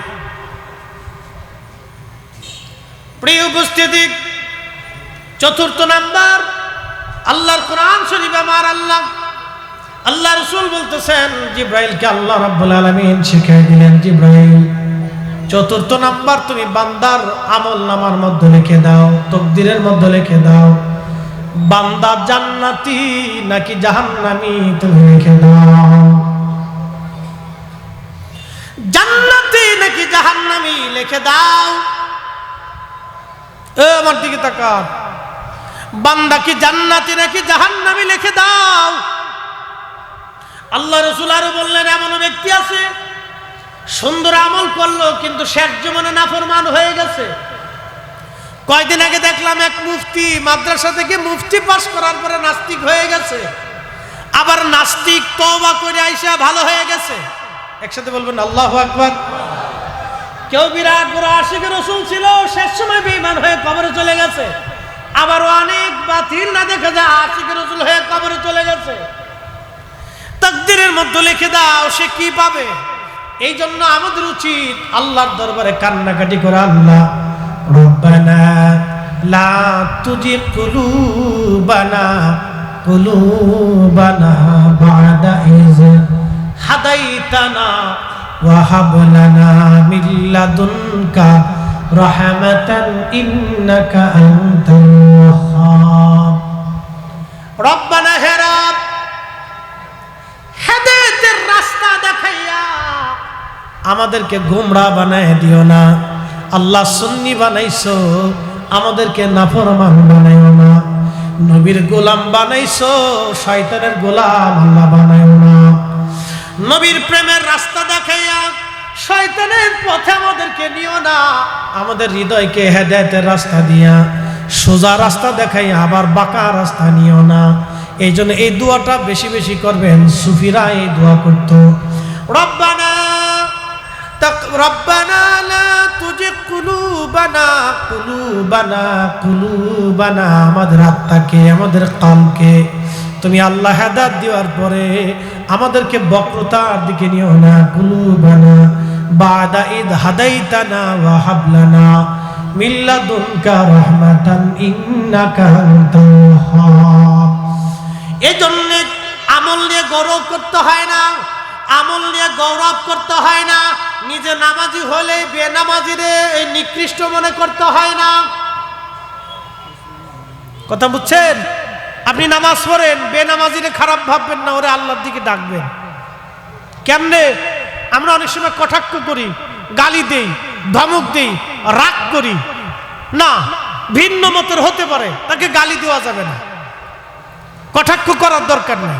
ভিন্ন মত হতে পারে, ভিন্ন মত হতে পারে, তাকে গালি দেওয়া যাবে না, কটাক্ষ করা যাবে না। তো কি করতে হবে? উদউ ইলা সাবিলি রাব্বিকা বিল হিকমাতি ওয়াল মাউইদাতিল হাসানা। কোরআন বলতেছে তোমরা ডাকো মানুষকে আল্লাহর দিকে, আমি আল্লাহর দিকে, আমার রসুলের দিকে তোমরা ডাকো। কিভাবে? প্রথমত হিকমত দিয়ে, কোরআন দিয়ে, সুন্নাহ দিয়ে, কোরআন দিয়ে, সুন্নাহ দিয়ে, কোরআনের আলোকে, নবীর সুন্নতের আদর্শের আলোকে তোমরা মানুষকে ডাকতে থাকো। এবং মাউইজাতিল হাসানা, তোমরা যখন ওয়াজ করবা, তোমরা যখন মানুষকে নসিহত করবা, তখন সেই নসিহতটা যেন সুন্দর সুন্দর শব্দ দিয়ে, চমৎকার ভাষা দিয়ে, উত্তম কথা দিয়ে তোমরা মানুষকে আল্লাহর দিকে ডাকতে থাকো, ডাকতে থাকো। আপনি নামাজ পড়লে আরেকজনের কটাক্ষ করবেন, আপনি আশিক রসুল হওয়ার পরেও আরেকজনের কটাক্ষ করবেন, দরকার নাই। তাকে বুঝাইয়া যদি আল্লাহর দিকে, নবীর ইশকের দিকে আনা যায়, এটাই আমাদের কাজ। কথা কোন ঠিক কিনা? এই কাজগুলি আমাদের দরকার। আমি নিজে আগে মাঝে মধ্যে উগ্রতা দেখাইতাম, আমার আদত ছিল আগে ওই উগ্রতা দেখাই বলতাম, মানে স্থির থাকতে পারতাম না, এই বকাঝকা এসে যেত। এগুলি এখন দেখি না, আমি যখন এই তাফসীর পড়ছি তখন দেখলাম যে না, এটা হয় না। আল্লাহ ফেরাউনের কাছে মুসা আলাইহিস সালাম রে পাঠাইছে, মুসা আলাইহিস সালাম রে পাঠায় বলল, মুসা রে, মুসা আলাইহিস সালাম একটু তুতলা ছিল, তুতলা, তুতলা বুঝছেন নি আপনারা? আবার খুব বেশি রাগ ছিল, তুতলাও ছিল, রাগও ছিল। আল্লাহ জানেন মুসা আলাইহিস সালাম যদি খেপে যায়, ও তো বিরাট জ্বালা। ফেরাউন তো এমনি এটা সন্ত্রাস টাইপের, ও তো ডাকাত। তো মুসা আলাইহিস সালাম রে যাওয়ার সময় আল্লাহ বলতেছে, মুসা রে দাওয়াত দিবা, কিন্তু শান্তশিষ্ট ভাবে, সুন্দর ভাষা দিয়ে, দুয়াই ফুয়া নরম সরম ভাষায় তুমি কিন্তু দাওয়াত দিও, রাগ টাক করো না। একসাথে বলবেন না আল্লাহু আকবার? আমার দিকে তাকান, এই যে হুজুর গাউসে মাইজ ভান্ডারী হুজুর কেবলা জমিন আসছিলেন, ওনার জীবনে দেখছেন উনি কাউরে গালি দিছে? কোন সুফি কাউকে গালি দিচ্ছে দেখছেন? খাজা বাবা আজমিরি, মুজাদ্দিদ আল ফেসানি, 12 আউলিয়া, 360 আউলিয়া কাউকে কটাক্ষ করে না, হিন্দুরে গালি দিয়ে না, বৌদ্ধকে গালি দিয়ে না, খ্রিস্টানকে গালি দিয়ে না, এই ইহুদিকে গালি দিয়ে তারা ধর্ম প্রচার করেন নাই। তারা তাদের কাছে আসছে মোহাব্বত দিয়ে বসাইয়া, কারামত দেখাইয়া, কারামত দেখাইয়া, এই কামালিয়াত দেখাইয়া, বুজুর্গি দেখাইয়া, রসুলের ইশক দেখাইয়া, সুন্দর দিয়ে, ভালোবাসা দিয়ে, খাবার দিয়ে, আদর্শ দিয়ে, নরম দিয়ে, মোহাব্বত দিয়ে সুফিরা এদেশে ইসলাম প্রতিষ্ঠিত করেছে। আজকে সুফিদের বিরুদ্ধে যারা আঙ্গুল তুলবে, বুঝতেই হবে এরা অন্য কোনো এজেন্ডা বাস্তবায়ন করার জন্য আসছে। এটা সুফিদের দেশ, ওলিদের দেশ, ওলিদের দোয়ায় এদেশে ইসলাম চলবে। কথা বলেন ঠিক কিনা? আমরা রুক্ষতা, উগ্রতা এগুলো আমরা চাই না। এগুলি আগামীর বাংলাদেশের জন্য বড় ক্ষতি। উগ্রতা, মারামারি, হানাহানি বাংলাদেশের জন্য অনেক বড় ক্ষতি। যারা আজকে উগ্রতা দেখাইতে চাচ্ছে তারা বুঝতেছে না যে তাদের জন্য কত বড় ক্ষতি আসতেছে সামনে, এটা তারা বুঝতেছে না। এই জন্য উগ্রতা পরিহার করতে হবে, মানুষকে আল্লাহর দিকে, আল্লাহ রসুলের প্রেমের দিকে, মহাব্বতের দিকে ডাকবেন। রাগ করা যাবে না, গালি দেওয়া যাবে না, কথা মনে রাখবেন। প্রিয় উপস্থিতি, আল্লাহ রাব্বুল আলামিন বান্দার জন্য নিযুক্ত করে দেন, সে বেঈমান হবে না, জান্নাতে না জাহান্নামে। আল্লাহ পাক নির্বাচিত করে দেন, তবে একটা শব্দমালা আছে। আল্লাহর নবী আশ্বাস দিয়েছেন, উম্মত রে, যারা জান্নাতি হয় আল্লাহ তাদেরকে দুনিয়া থেকে ভালো ভালো কাজ করায়, জান্নাতের কাজ করায়, নবীর কদমের গোলামি আল্লাহ করায়। একবার জোরে বলা যাবে কি মারহাবা? যারা জান্নাতি, দুনিয়া থেকে আল্লাহ তাদেরকে রসুলের কদমের গোলামি করায়, গোলামি করায়, গোলামি করায়। তাদের নিদর্শন, সিমটম এটা দেখা যায়, বোঝা যায়। এই জন্য আপনারা এদিকে ঝুঁকে থাকবেন। কে কি মাসলা দিল, ফতোয়া দিল, ভিন্ন মত থাকতে পারে। ইসলামের 4টে মাযহাব ছিল, 4টে সৌন্দর্য ছিল। ইসলামের 4টে প্রসিদ্ধ তরিকা আছে, 4টে সৌন্দর্য আছে। 4টে মাযহাব এখনো পৃথিবীতে আছে। আপনি যদি মক্কায় যান, যাওয়ার পরে দেখবেন একজন হাত ছেড়ে দাঁড়ায় গেছে, এটা মালিকি মাযহাব। একজন বুকে হাত বাঁধছে, এ শাফিঈ মাযহাব। একজন নাভিতে হাত বাঁধছে, উনি হানাফি মাযহাব। নামাজ সবাই পড়তেছে, সুন্দর নামাজ চলতেছে। এটা ইসলামের সৌন্দর্য। মাযহাবের ভিন্নতা হবে, মতানৈক্য থাকতে পারে, হতে পারে, এই মতানৈক্য যদি না থাকতো তাহলে আজকে আপনারা এই মহাব্বতের মজলিসে বসতে পারতেন না। কেউ আমাদেরকে বেদাতি বলতেছে, আর আমরা যারা তারা যত আমাদেরকে বেদাতি কয়, আমরা তত বেশি নবীর ইশকের প্রচারণায় ব্যস্ত আছি। কথা কোন ঠিক কিনা? তাহলে এটা কি আমাদের লাভ না? কথা কোন না কেন লাভ না? তারা যত বেদাতি বলবে তত আমার মন রাসূলুল্লাহর দিকে ঝুঁকে যাইতেছে, নবীর গোলামির দিকে ঝুঁকে যাইতেছে। ইশকে রাসূলের ধাক্কায় আমার বেশি মন চাইতেছে আমি 10 মে জুলুস করব। কালকে তো সারা বাংলাদেশের রন্দে রন্দে, চট্টগ্রামের জমিনের রন্দে রন্দে কালকে আশিক রাসূলের ঘরে বসে থাকবে না। কথা কোন ঠিক না? সারা পৃথিবীতে, সারা পৃথিবীতে, সারা পৃথিবীতে কালকে আশিক রাসূল প্রত্যেক মসজিদে মসজিদে মহল্লাতে কালকে মিলাদুন নবীর মাহফিল হবে। মারহাবা। এই জন্য মতানৈক্য রহমত। আমাকে যত গালি দিক আমি তত আল্লাহর নবীর দিকে ঝুঁকে যাব।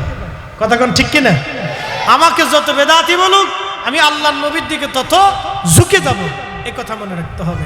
এই জন্য এই সিমটম আছে, যারা দুনিয়ার থেকে জান্নাতি হবে আল্লাহ তাদেরকে জান্নাতি পরিবেশে বসায়, নবীর কদমের গোলামি তাদেরকে দিয়ে করায়, আল্লাহর নবীর গোলামি তাদেরকে দিয়ে করায়। যারা সিমটম আছে, এগুলো সিমটম, এগুলি নিদর্শন, এগুলি দেখা যায় যে সে আসলে জান্নাতি হবে কিনা, আল্লাহ তার হেদায়েতের উপর রাখবে কিনা, ঈমানের সাথে মওত হবে কিনা, একটা সিমটম আছে।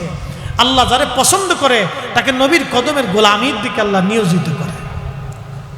আল্লাহ রসুলের কোন কাজ আল্লাহর কাছে পছন্দ হবে আমরা কিন্তু কেউ জানি না। জানি কি? কেউ জানি না। আপনাদেরকে বলি, ইমাম মালিক রহমাতুল্লাহ আলাইহি 80 বছরে মদিনাতে কোনোদিন জুতা পরেন নাই, মদিনার হৌদের মধ্যে কোনোদিন জুতা পরেন নাই, থুতু নিক্ষেপ করেন নাই, উনি পায়খানা পেশাব করেন নাই।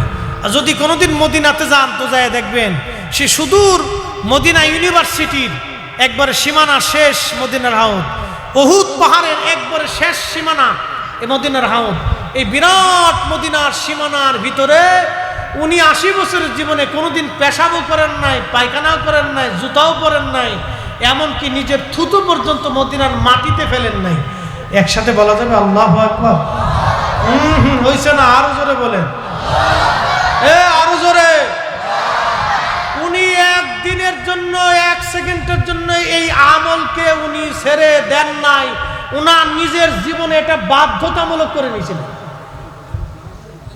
কিন্তু আল্লাহর নবী তাকে বেদাতি বলেন নাই, পৃথিবীর কোন ইমাম তাকে বেদাতি বলেন নাই যে এটা কোনো সাহাবী করে নাই, তাবি করে নাই, সাহাবী করে নাই, নবী করেন নাই, নবীর আহলে বায়াত করেন নাই। তাহলে ইমাম মালিক এটা করলো কে? ইমাম মালিক বেদাত করছে, এই কথা কোনো ইমাম বলার সাহস পান নাই।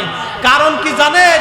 উনি যে জুতা পরেন নাই এটা রসুলকে কেন্দ্র করে, উনি যে থুতু ফেলেন নাই নবীকে কেন্দ্র করে, উনি যে পায়খানা পেশাব করেন নাই নবীকে কেন্দ্র করে। জিজ্ঞেস করা হলো কেন করেন নাই? বলে যেই মাটির নিচে আল্লাহর নবী ঘুমানো সেই মাটির সীমানাতে আমি ইমাম মালিক কি করে পায়খানা পেশাব করব, থুতু ফেলবো, জুতা পরবো, আমি মরে যাব, তো এই কাজ করতে পারবো না। একসাথে বলা যাবে আল্লাহু আকবার। এটা নবীর ইশকে। কার ইশকে? এগুলো হলো সিমটম। সিমটম রসুলের ইশকে যারা পুড়ে যায় আল্লাহ তাদেরকে জান্নাতি বানায়া কবরে নিয়ে যায়, এটা সিমটম, নিদর্শন। এখন কেউ যদি মনে করে যে আমরা মিলাদুন নবী করাতে বেদাতি হয়েছি, তো মিলাদুন নবী, নবী শব্দটা আছে, আমরা মিলাদ উদযাপন করছি আমার রসুলের জন্য, এটা নিসবত রসুলের দিকে। বাইতুল্লাহ আল্লাহর সাথে সম্পর্ক, বাইতুল্লাহ আল্লাহর সাথে সম্পর্ক। ওটা পাথরের ঘর, পাথরের 4 পয়সাও মূল্য নাই। ওটা ইব্রাহিম আলাইহিস সালাম পাথর এনে এনে কেটে কেটে বানিয়েছিলেন। পাথরের কি দাম আছে বলেন তো? এই হাজরে আসওয়াদ একটা পাথর, তার কি দাম আছে? ওটা বেহেশত থেকে আসুক আর হাউজে কাউসার থেকে আসুক আর ওই আপনার পৃথিবীর অমূল্য সম্পদ থেকে আসুক, ওটা তো পাথর, ওটা দিয়ে আমার কি হবে? কিন্তু পাথর তো হাজরে আসওয়াদ, এটা কাবার সাথে সংস্পর্শ, আমার নবীর ইজ্জতের সাথে জড়ানো। কাবা তো আল্লাহর সাথে সম্পর্কিত, বাইতুল্লাহ হওয়ার কারণে কাবার ইজ্জত এত বেশি হলো যে কাবা ঘর ধরে কেউ যদি আল্লাহর কাছে কান্নাকাটি করে আল্লাহ সাথে সাথে বান্দারে মাফ করে দেয়। না না হইল না, আরেকটু জোরে। তাহলে পাথরের ঘর আল্লাহর সাথে নিসবত হওয়ার কারণ যদি পাথরের ঘরের দাম বাড়ে, আর একটু বুঝাই, কুরআনুল কারীম, কালামুল্লাহ, কি মুল্লাহ? কালামুল্লাহ, আল্লাহর বাক্য, আল্লাহর কথা, আল্লাহর কালাম, কোরআন শরীফ। আপনারা কোরআন শরীফ যখন ধরেন তো কোরআনের উপরে মলাট আছে না? এই যে মলাট কি আপনার সোনা দানা রূপা মানিমুক্ত দিয়ে বানানো?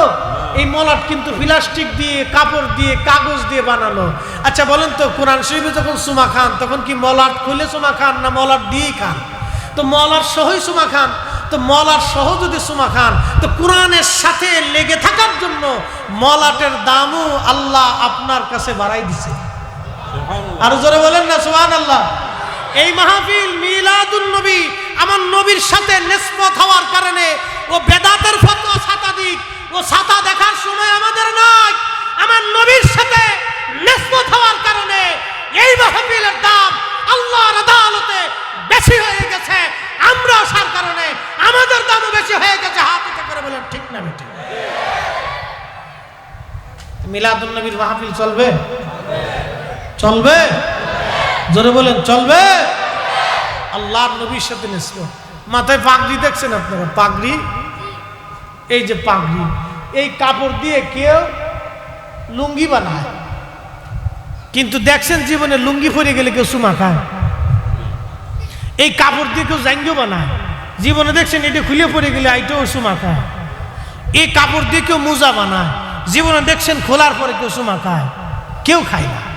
এই কাপড়ই যখন পাগড়ি হয়ে মাথায় আসে তখন এটা পরে গেলে, টুপি হয়ে মাথায় আসে তখন এটা পরে দেওয়ার সাথে মানুষ এটা উঠাইয়া চুমা খায়। আরে রাসূলুল্লাহ সাল্লাল্লাহু আলাইহি ওয়াসাল্লাম আল্লাহর নবীর পাগড়ি, কি কথা কর না কে? আল্লাহ রসুলের পাগড়ি, তাজ, টুপি, একটা কাপড়ের দাম বাড়াই দিল। আপনি এটা নবীর সাথে সম্পর্ক হওয়ার কারণে ইজ্জত বেড়ে গেল। আর মিলাদুন নবীর মাহফিল আমার রসুলের সাথে সম্পর্ক হওয়ার কারণে বেদাত হয়ে গেল। কি বুঝলেন আপনারা? পাগল দেশে বহুত আছে, কিন্তু আমরা এত পাগল হইছি না। কি কথা কর না কেন? বুঝে আপনাকে যেতে হবে। এগুলো আপনাকে সিমটম বুঝতে হয়, সিমটম বুঝতে হয়। প্রিয় উপস্থিতি, এই জন্য অনেকে নানান যুক্তি দিবে, এদিকের দিকে ফিরে না যাই, আমরা নবীর গোলামীর দিকে নিজেকে নিমজ্জিত রাখবো। কথা বলেন ঠিক কিনা? আল্লাহ আমাদের প্রত্যেকের কবুল করুন, বলেন আমিন। সালাতুন ইয়া রাসূলুল্লাহ আলাইকুম, সালাতুন ইয়া রাসূলুল্লাহ,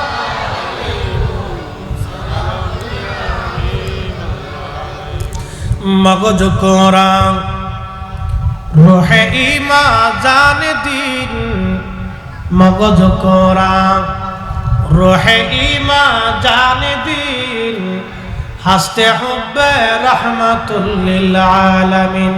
সালাতুন ইয়া সালাম। বন্ধুগণ, একটা ঘটনা না বললেই নয়। আপনারা মাঝে মধ্যে যে গজল পড়েন, বালাগাল উলা বিকামালিহি কাশাফাত দুজা বিজামালিহি, এই যে মুসল্লিরা কথা বলা যাবে না। আরে বাবা কথা বলা, আব্বু একটু হয়ে গেছে, বাবা একটু হয়ে গেছে। ওরে বাপরে মা, আব্বু এই পর্যন্ত বসে রয়েছে, শুকরিয়া আদায় করেন, আলহামদুলিল্লাহ কন। এতক্ষণ আপনার গাড়ির উপরে যে লাফাই নাই কপাল বলা, কারণ তো বাবার গাড়ি উঠে, চাচার গাড়ি উঠে, নানার গাড়ি উঠে, দাদার গাড়ি উঠে। ও প্রেসিডেন্টও চিনে না, প্রধানমন্ত্রীও বলে না, এসিও চিনে না, ডিসিও চিনে না, এসপিও চিনে না, প্রিন্সিপাল হুজুরও চিনে না। ও নাতিয়ে গাড়ির উপর চাপ দিয়ে বসে, নানা কেমন আছে? নানার কাছে প্রিন্সিপাল হুজুরের কোনো ভ্যালু নাই, নাতির কাছে কোনো ভ্যালু নাই। এরা যে পর্যন্ত বসে রয়েছে, শুকরিয়া আদায় করতে হবে। আল্লাহু আকবার। প্রিয় উপস্থিতি, হাজরাতে শেখ সাদী রাহমাতুল্লাহ আলাইহি তিনি কবিতা লিখলেন, বালাগাল উলা বিকামালিহি কাশাফাত দুজা বিজামালিহি হাসনাত জামিউ খুসালিহি। আর তিনি লিখতে পারে না, 3 লাইন লেখছে, 4th লাইন আর মিলাইতে পারে না। চিন্তা চিন্তা চিন্তা চিন্তা পেরেশানি, কিন্তু আর লিখতে পারে না। মাথাতে আর আসে না, খুব চিন্তায় পড়ে গেলেন। কারণ কবিরা কোনো কিছু লেখলে অটোমেটিক আল্লাহ তাদের মাথায় দিতেন।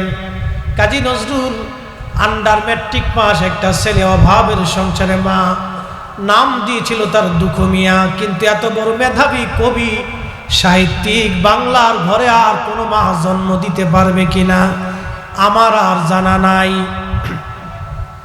বাংলা ভাষায় এত বড় কবি, তিনার সাহিত্য চুরি হয়ে গেল। তিনি অভাবের কারণে প্রবন্ধ বিক্রি করে দিতেন, সাহিত্য বিক্রি করে দিতেন।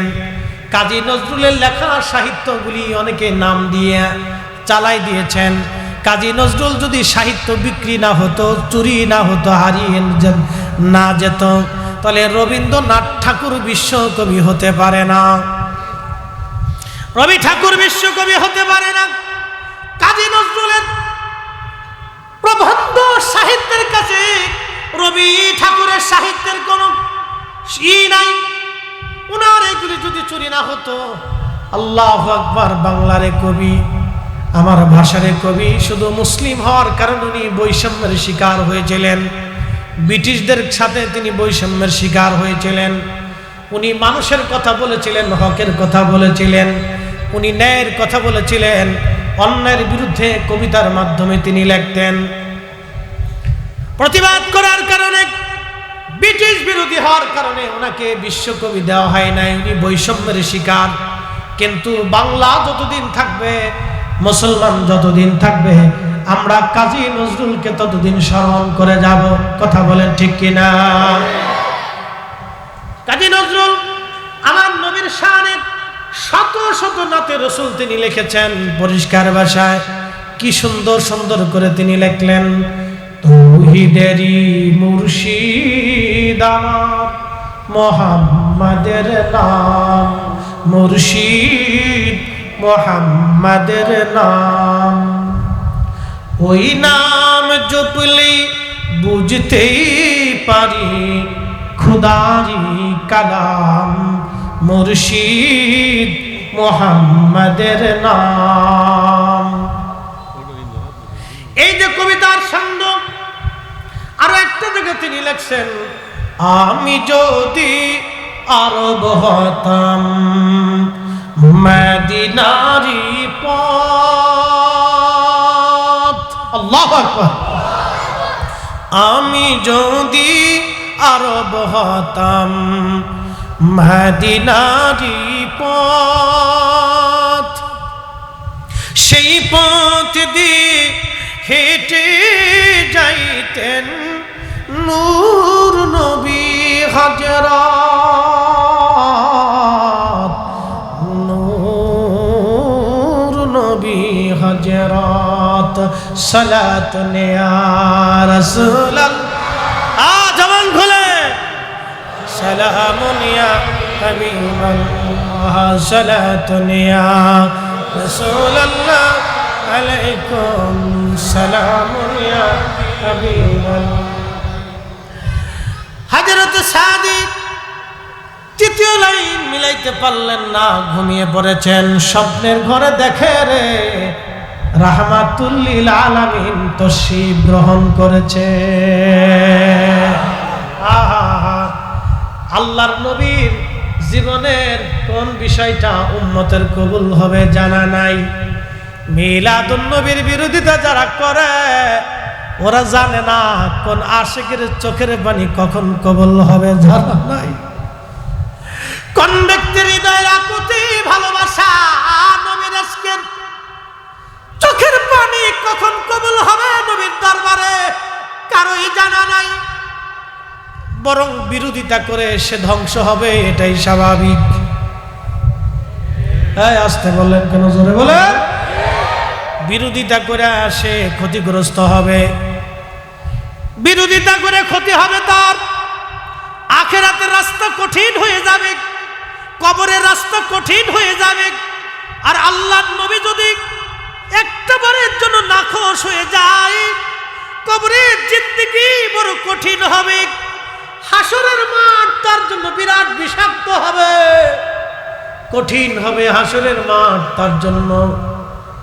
বিরোধিতা করিও না ভাই, যদি পক্ষে থাকতে মন না চায় তাহলে চুপ থাকো, যদি রসুলের মহাব্বত অন্তরে থাকে তো নবীর প্রেমের মজলিসে তুমি এসো, সাহায্য করো। শেখ সাদী রাহমাহুল্লাহর কবিতা, তিনি লেখেন ইরান দেশের সিরাজনগরে বসে, ইরানের সিরাজনগরে বসে শেখ সাদী রহমাতুল্লাহ আলাইহি কবিতা লেখেন। আর আমার নবী মদিনাতুল মুনাওয়ারা থেকে কবিতার ছন্দে আমার নবী মহব্বতের আকৃষ্ট হইয়া সিরাজনগরে সাদির কুরে ঘরে নবী তশরিফ আনে। আল্লাহর নবী জিজ্ঞেস করলেন, সাদিক কি লেখো তুমি? শেখ সাদী রহমাতুল্লাহ আলাইহি ডাক দিলেন, ইয়া রাসূলুল্লাহ, নালায়েক, অপরাধী, গুনাহগার, মিসকিন কি লিখবে গো নবী? আমি এই মিসকিন আমার জ্ঞান দিয়ে আপনি নবীর প্রশংসা গাথা গাইতেছি, আপনি রসুলের প্রশংসার কবিতা না দিয়া লিখতেছি। ইয়া রাসূলুল্লাহ কি লেখো রে সাদী? আল্লাহুম্মা সাদী পড়তেছিলেন, বালাগাল উলা বিকামালিহি কাশাফাদ দুজা বিজামালিহি হাসনাত জামিউ খুসালিহি। এরপরে আর তিনি বলতে পারে না। আল্লাহর হাবিব ডাক দেয়া বলেন, শেখ সাদী এরপরে কি তুমি বলো? সাদী ডাক দেয়া বলেন, হুজুর এরপরে লাইন আর আমি মিলাইতে পারতেছি না, আমার মেধাতে জ্ঞানে আকলে আর আসে না। আল্লাহর হাবিব ডাক দেয়া বলেন, সাদী সাদী তুমি চতুর্থ লাইনে লেখো, সাল্লু আলাইহি ওয়া আলিহি পরেন, বালাগাল উলা বিকামালিহি কাশাফাদ দুজা বিজামালিহি হাসনাত জামিউ খুসালিহি সাল্লু। কালেমা তাওহীদ আরশে লেখা, বামেতে মুহাম্মদ আকা, ঠিক কিনা? কালেমা তাওহীদ আরশে লেখা, বামেতে মুহাম্মদ আকা, বন্ধুর পাশে বন্ধু বসা, হাবিবের পাশে হাবিব বসা, কালেমাতে আসে প্রমাণ, বালাগাল উলা বিকামালিহি কাশাফাত দুজা বিজামালিহি হাসনাত জামিউ খুসালিহি সাল্লু আলাইহি ওয়া। শেখ সাদীর জীবনে আল্লাহর নবীর একটা নাতে রসুল কবুল হয়ে গেল। ও চট্টগ্রামের ফটিকছড়ির নানুপুরের সুন্নি মুসলমান, শুনে যান আজকে আপনার জীবনের কোন দিনের জুলুস, কোন দিনের মিছিল, কোন দিনের এই সুন্নতের খেদমত, কোন মাদ্রাসার সুন্নি এতিমখানা মাদ্রাসার খেদমত, কোন মসজিদের খেদমত, কোন মিলাদুন নবীর মাহফিলের খেদমত, কোন সুন্নি সম্মেলনের খেদমত, কোন নবীর প্রেমের চোখের পানি, কোন দিনের শান, কোন দিনের নাতিয়া দুরুদ সালাম কবুল হবে নবীর দরবারে আমাদের জানা নাই। শেখ সাদী ইন্তেকাল হয়ে গেল। এক আল্লাহর ওলি স্বপ্ন দেখে বললেন, সাদী তোমার সঙ্গে আমার আল্লাহ কেমন ব্যবহার করেছে? আল্লামা শেখ সাদী বললেন, ও আল্লাহর ওলি, আল্লাহর বান্দা, আমাকে আল্লাহ রাব্বুল আলামিন মাফ করে দিয়েছে, মাফ করে দিয়েছে, ক্ষমা করে তার রহমতের কোলে আল্লাহ টেনে নিয়েছে। একবার জোরে বলা যাবে কি মারহাবা? ক্ষমা ক্ষমা ক্ষমা, আল্লাহর দরবারের ক্ষমা আমাদের জন্য বিরাট নিয়ামত। এই জন্য আল্লাহর নবী প্রত্যেক দিন 70 বার ইস্তেগফার করতেন। আমার নবীর এক মুহূর্তের জন্য কোনো খাতা নাই, আইব নাই, ভুল নাই, কিচ্ছু নাই। নবী একবারে নিষ্পাপ, আগে পরে সব নিষ্পাপ। তারপরও নবী যে 70 বার ইস্তেগফার করতেন উম্মতকে শেখানোর জন্য, উম্মত তোমরা বেশি বেশি করে আল্লাহর কাছে ক্ষমা চাও, ক্ষমা চাও, ক্ষমা চাও, ক্ষমা ক্ষমা।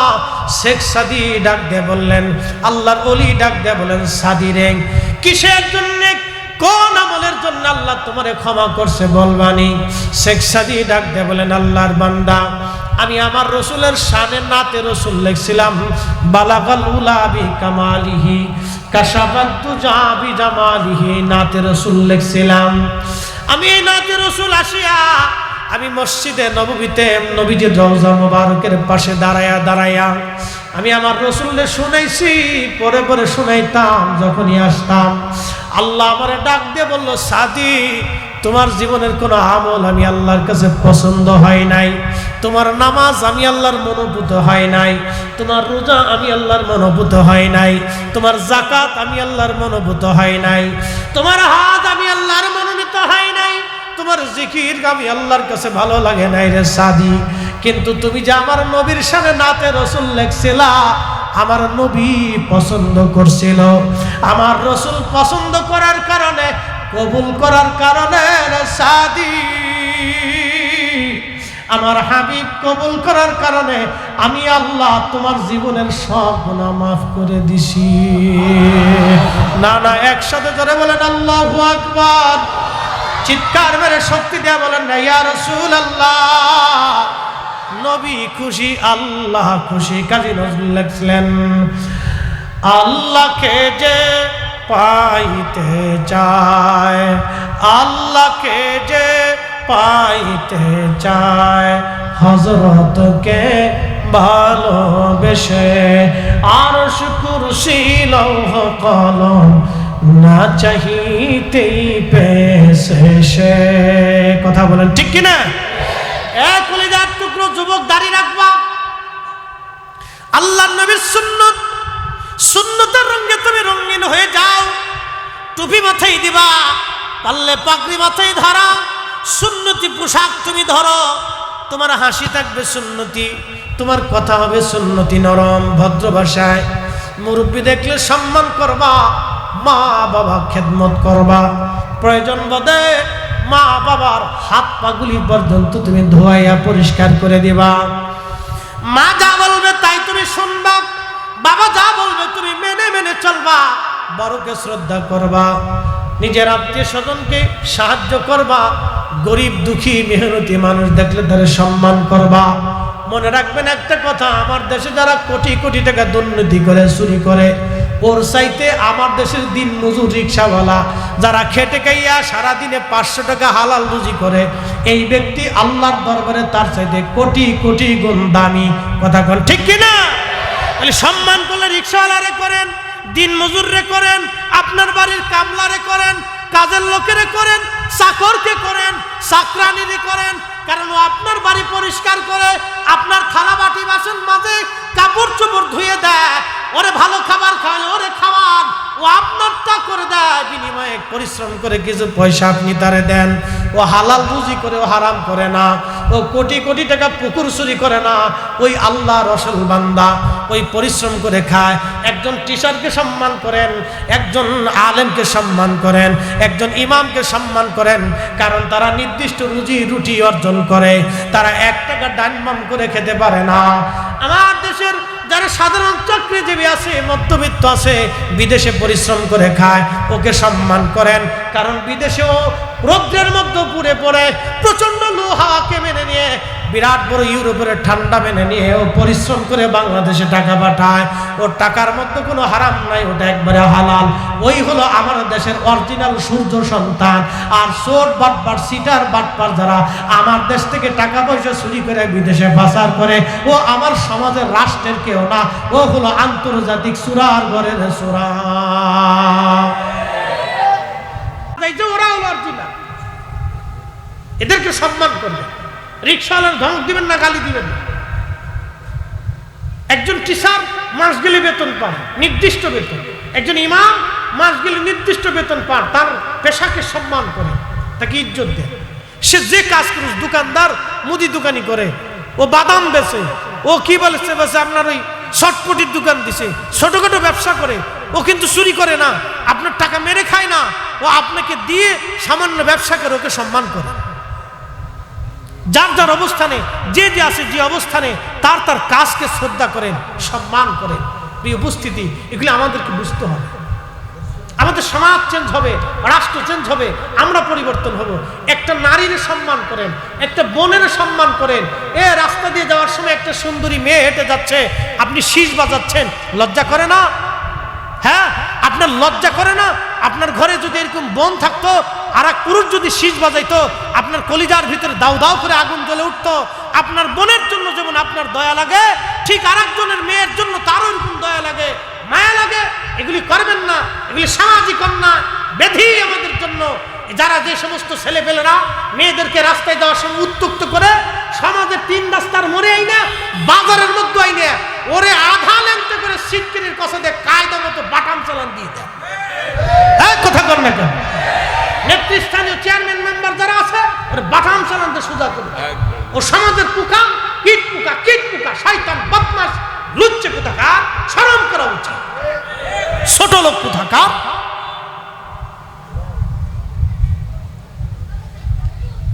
প্রিয় মুসলমান, এগুলি আমাদের করা দরকার। আমার বোন রাস্তা দিয়ে হেঁটে যাবে, নিরাপদ থাকতে হবে। আমার মেয়ে রাস্তা দিয়ে হেঁটে যাবে, নিরাপদ থাকতে হবে, নিরাপদ থাকতে হবে। এক সাহাবী এসে বলতেছে, যুবক সাহাবী, ইয়া রাসূলুল্লাহ, আমি জিনা করব, অনুমতি দেন। চিন্তা করছে, এক যুবক এসে বলতেছে, ইয়া নবী আল্লাহ, আমি যে জিনা করব, আমার জিনায় মন উদ্বুদ্ধ হয়, অনুমতি দেন। আল্লাহর নবী, আল্লাহর হাবিব তাকে গালি দেন নাই, ধমক দেন নাই, রাগ করেন নাই। মাউইজাতুল হাসানা, উত্তম শব্দ দিয়ে আল্লাহর নবী তাকে ডাক দিয়ে বললেন, যুবক, তুমি তো জিনা করবা, তা আমার জিনা করার আগে কিছু প্রশ্নের জবাব দিবা? বলে, হ্যাঁ ইয়া রাসূলুল্লাহ, দয়া করে বলেন, কি প্রশ্ন আছে? আল্লাহর হাবিব সাল্লাল্লাহু আলাইহি ওয়াসাল্লাম ডাক দিয়ে বলেন, যুবক রে, প্রথম প্রশ্ন, তোমার মায়ের সাথে কেউ জিনা করুক, তুমি কি অনুমতি দেবা? আল্লাহর হাবিব ডাক দিয়ে বলতেছে, যুবক, তুমি কি তোমার মায়ের সাথে কেউ জিনা করুক, তুমি কি অনুমতি দেবা? যুবক বলল, না ইয়া রাসূলুল্লাহ, কখনো তা হতে পারে না। আর একটা প্রশ্ন, তোমার বোনের সাথে কেউ জিনা করুক, তুমি কি অনুমতি দেবা? যুবক বলে, না ইয়া রাসূলুল্লাহ, তা কখনো হতে পারে না। আল্লাহর হাবিব বললেন, যুবক, তাহলে বলো, তোমার স্ত্রীর সঙ্গে কেউ জিনা করুক, তুমি কি অনুমতি দেবা? বলে, না ইয়া রাসূলুল্লাহ, তাও তো হতেই পারে না।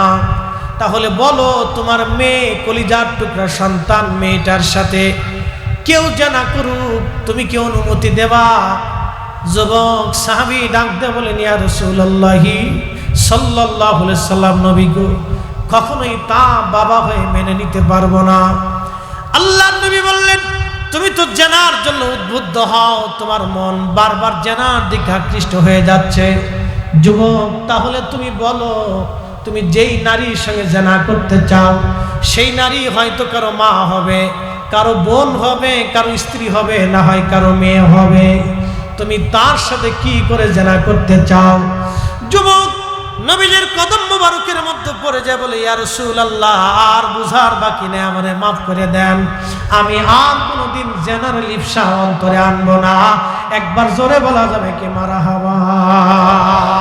আহা, এটা ইসলাম, এটা ইসলাম, এটা ইসলাম, এটা আমাদের দ্বীন, এটা আমাদের ইসলাম শিখিয়েছে। এই জন্য এগুলি আমাদের সন্তানদেরকে শিখাইতে হবে। ছোট কাল থেকে এগুলো শিখিয়ে শিখিয়ে শিখিয়ে শিখে বড় করে তুলতে হবে। আল্লাহর নবীর কদমের গোলামির দিকে আমাদের সন্তানদেরকে নিয়ে আসে। মোহতারাম, কথা আর বেশি লম্বায়িত করবো না। যারা বুঝেছেন অল্পতেই বুঝেন। ওয়াজ করলে কি লাভ, শুনলে কি লাভ, লাভ হবে তার আমলে, আমলেও লাভ হবে না নবী প্রেম না থাকলে দিলে। নবী প্রেম থাকলে দিলে লাভ হবে কম, আমলে সুপারিশ করবেন নবী রোজ হাসরের ময়দানে।